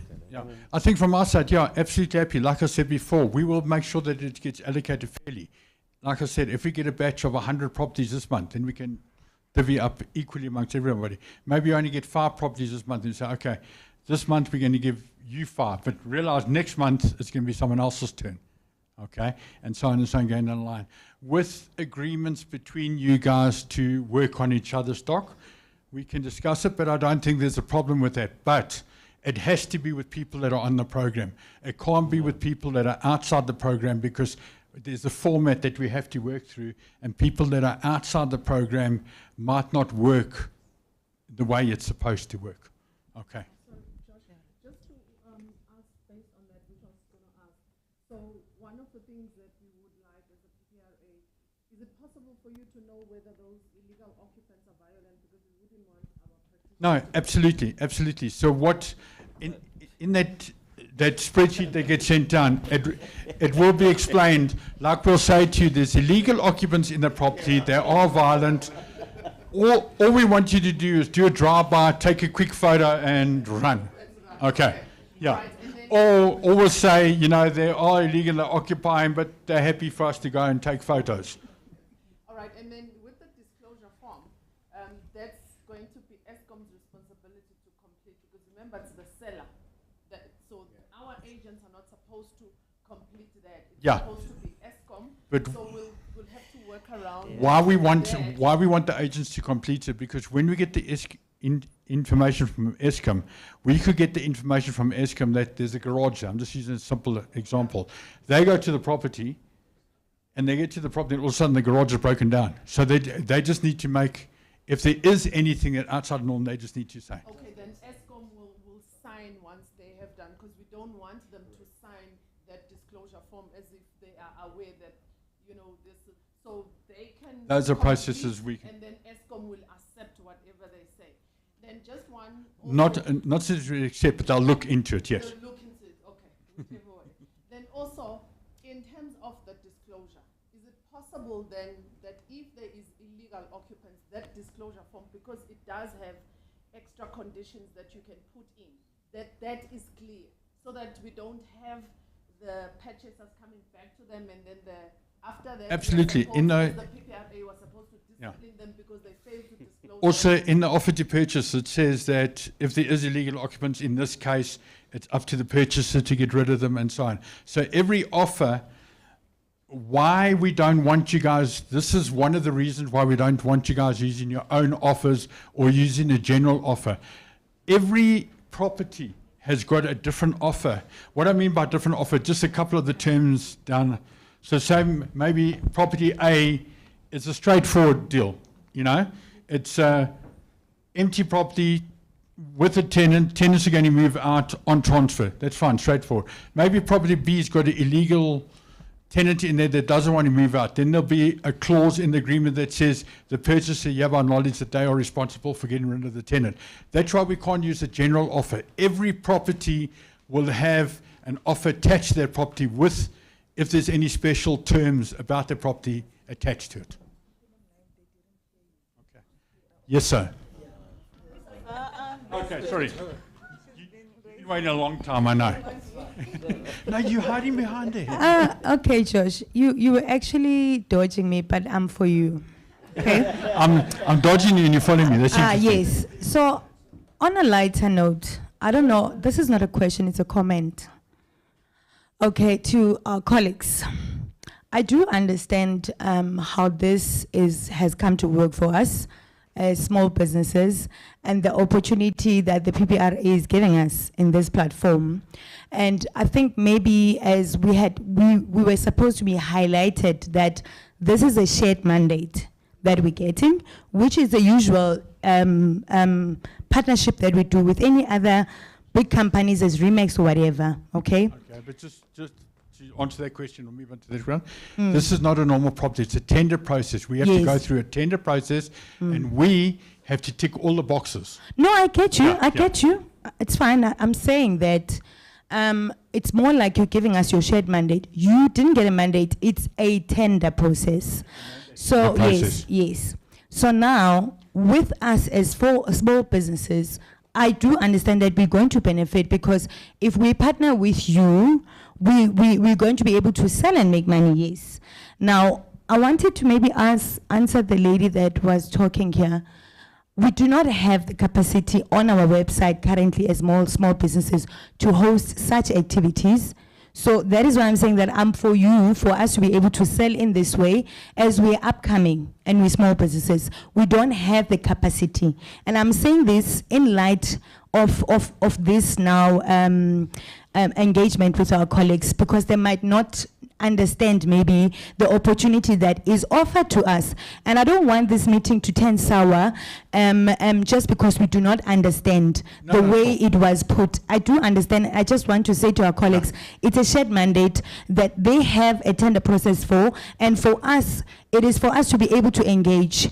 The questions that are put here is also giving me an indication that we are not even understanding the tendering process and the auctioning process, the differences. So I do want to... It's not an auction process. So yes, no, I'm saying it's not yes, I'm saying the tender and the auctions, you know, but I'm just saying that I think in this way we're going to be able to grow. You know, I think we should take this in a lighter note and understand that this is our growth pattern. Because if we tender and ESCOM gives us this tender, we will not be able to handle this capacity. I know because you send me your emails every week. You might not know me. So I do understand that the stock that you're dealing with. But at this stage, we have to just accept that we are starting off and we cannot compete with Clement. We can just learn from them. And I really appreciate you, Daly, explaining all this thing from start. It looked like a very boring presentation, but a lot of principals don't even know the registration process. I know because I've got a real estate institute, and when I speak to principals about registering the candidate and logbook, they don't know nothing. So I just want to say, in the lighter note, I do appreciate what you're doing, and I'm happy that we're going to be part of this. Thank you. Thank you. Perfect. And then also from our side, in terms of, you mentioned the question about smaller websites, you don't have a website. That's exactly why we said we'll host it on our website to help you guys. Yeah. And that's exactly why we'll host it on ours, because we can hold 1,000 people hitting there at the same time.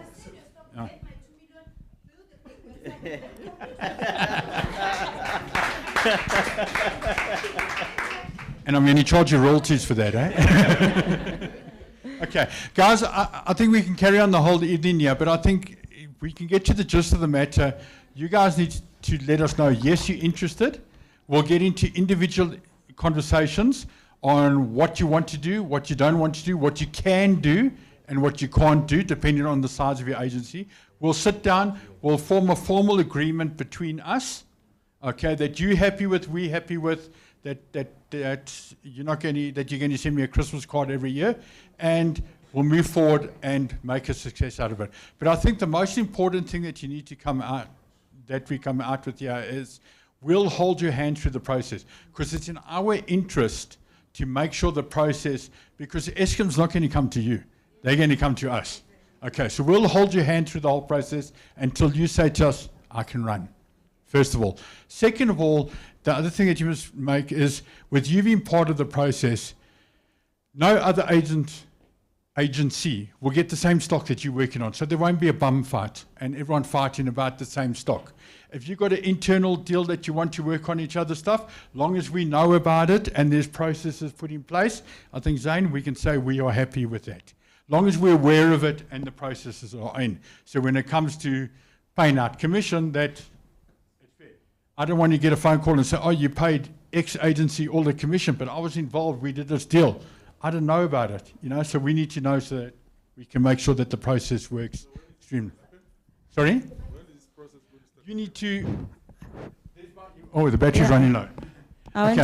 Josh, I wanted to suggest, like, for Gauteng, maybe we meet, it's me who's talking. I'm looking for sorry, I've got one ear, so I've actually find sound. No, I was suggesting that if maybe for Gauteng, then maybe all the principal of Gauteng, we meet in one place and then we discuss the terms and conditions, not individually. This is my suggestion. I don't know about others. And then, number two, you know, sometimes we deal with illiterate people that can go to the website and put the offer on the website and fill in that information. How are we going about it? They must come to our office, we help them, we put them on the system with them, or what do we do? Because your system is automatically, most of the people in rural areas, they are not used to your internet technology. Okay. We are a year and a half into the process already, and we've sorted out those, should I say, we actually don't have those issues. So what we do is we encourage them to go to a person that's got a laptop or go to a person, an internet cafe, and we sit with the agent, sit with them on the phone and talk them through the whole process. If you want them to come into your office and do it like that, there's a bit of a grey area there, because the problem with that is the client could say, but you forced me to sign, or you twisted my arm to sign. We want to eliminate that potential problem. Okay, the last one, are we allowed to advertise on social media? Because we don't want to be in trouble. Said no, we give the tender to claimant, and then Property Space is advertising on social media. I think we just have to chat. That's all. It's even with us, our advertising is very has been very checked before, so we'd have to see. I think there's room for co-branding. I do think so. It's just not yet. It's a process with this. So just if there's anything you want to do, just let's have a conversation. Hi, Josh. Just a question about the lifespan of the opportunities you give us. So hypothetically speaking, you give us the stock, we sell everything, hooray. But if we don't, how long do you get to keep it before you pass it on to the next agency? Okay. So basically what happens, it's like any other property. If the staff don't buy it, it goes to the public. Okay. If the public don't buy it, we carry on relisting it each month. So it's kind of the process of a normal... Until you sell it. Okay. The tender is 5 years. We're a year and a half into it with an extension, because then after the 5 years, they're going to look and say, right, what do we have? Where do we have? Okay, we need to extend this, or whatever it may be.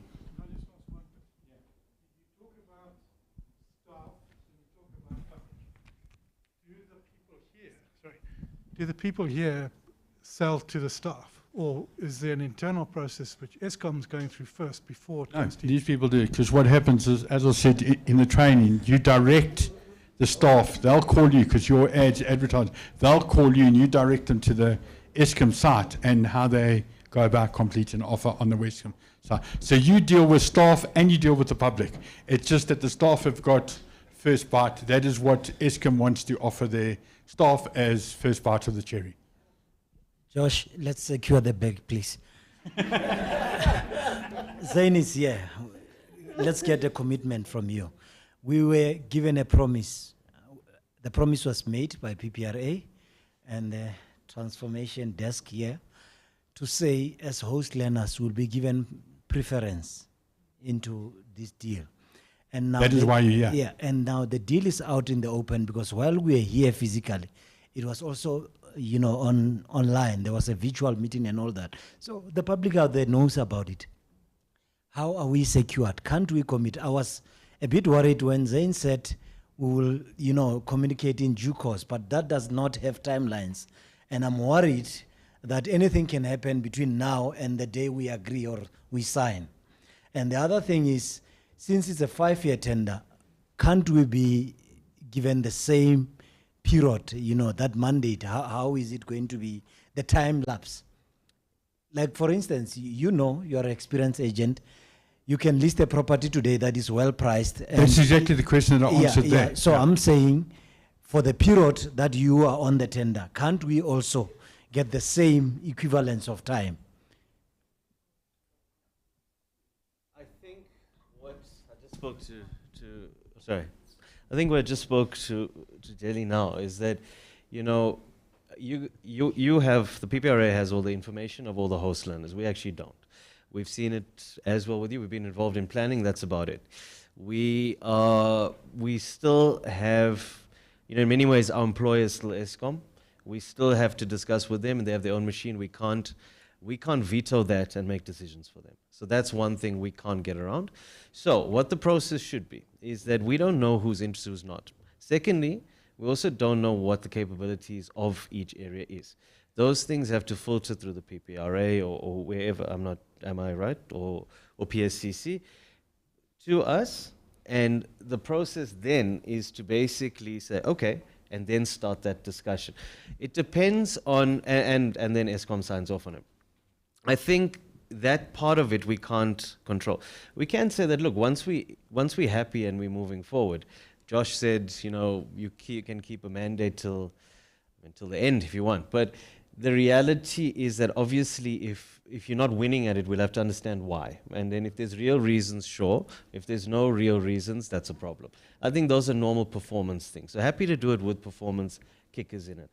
But I think that's the best we can do at this point. This was a launch, as far as we knew. And from here, we're willing to run through with the process. But I think that's how the filters will go. For your, you mentioned, it's been streamed, but I'm assuming you've already got your list. Yeah. Okay. Okay, I think just from the PPRA perspective, when we started looking at the partnership that we had, we knew that this project is only going to be for our host employers. So any person online, if they are not part of our host employers, are not part of the project. They are not part of the program. So in terms of answering your question, it is only locked to people that are part of our transformation program who host our host employers. Because when we went out to the public and said, can you assist us in transforming, we got a response from you guys, and the others refused. So how then do we assist host employers as well as their learners in order to break the barrier of access to stock? Because we know that the issue, CETA and the PPRA has closed the gap in terms of skill and qualification, because that is being paid for. But you find that once you have the skill, you have the qualification, you've not sold. How do we then close that barrier in terms of access to stock? This is the first step. And I think Sis Portia was talking about how we are now pursuing Transnet and the other state entities, mostly because we have a legislation that backs us now and says for every state organ to sell property, they must use a registered property practitioner, and therefore the PPRA is the go-to person. So yes, it will be locked to only the host employers for this particular project. But the details will filter to Claremont, because we have your details.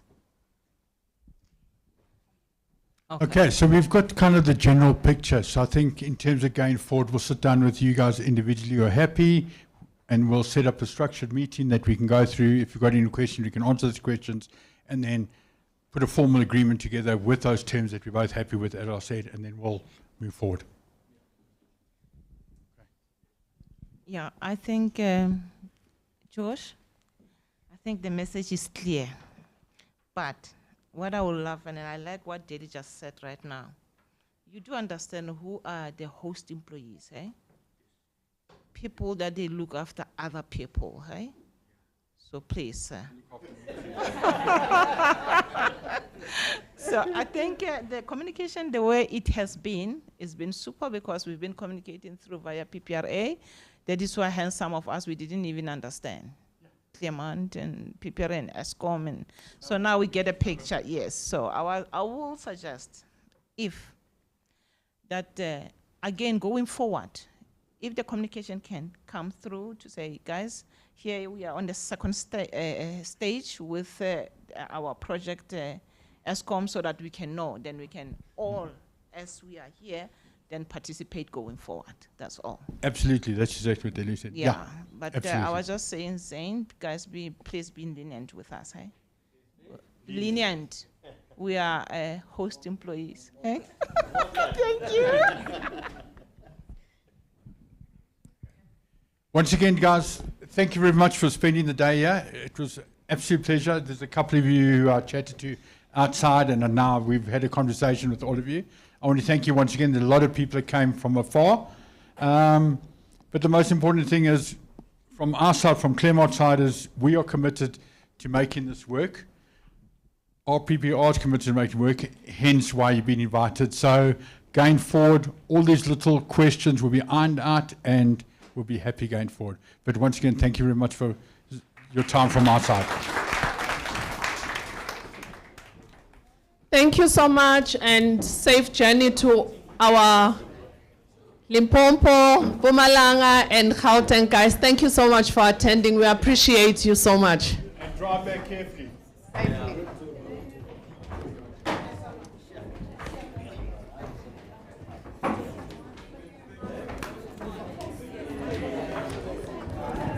Okay, sorry, before you leave, we've got some tea and muffins. Please grab tea and some muffins.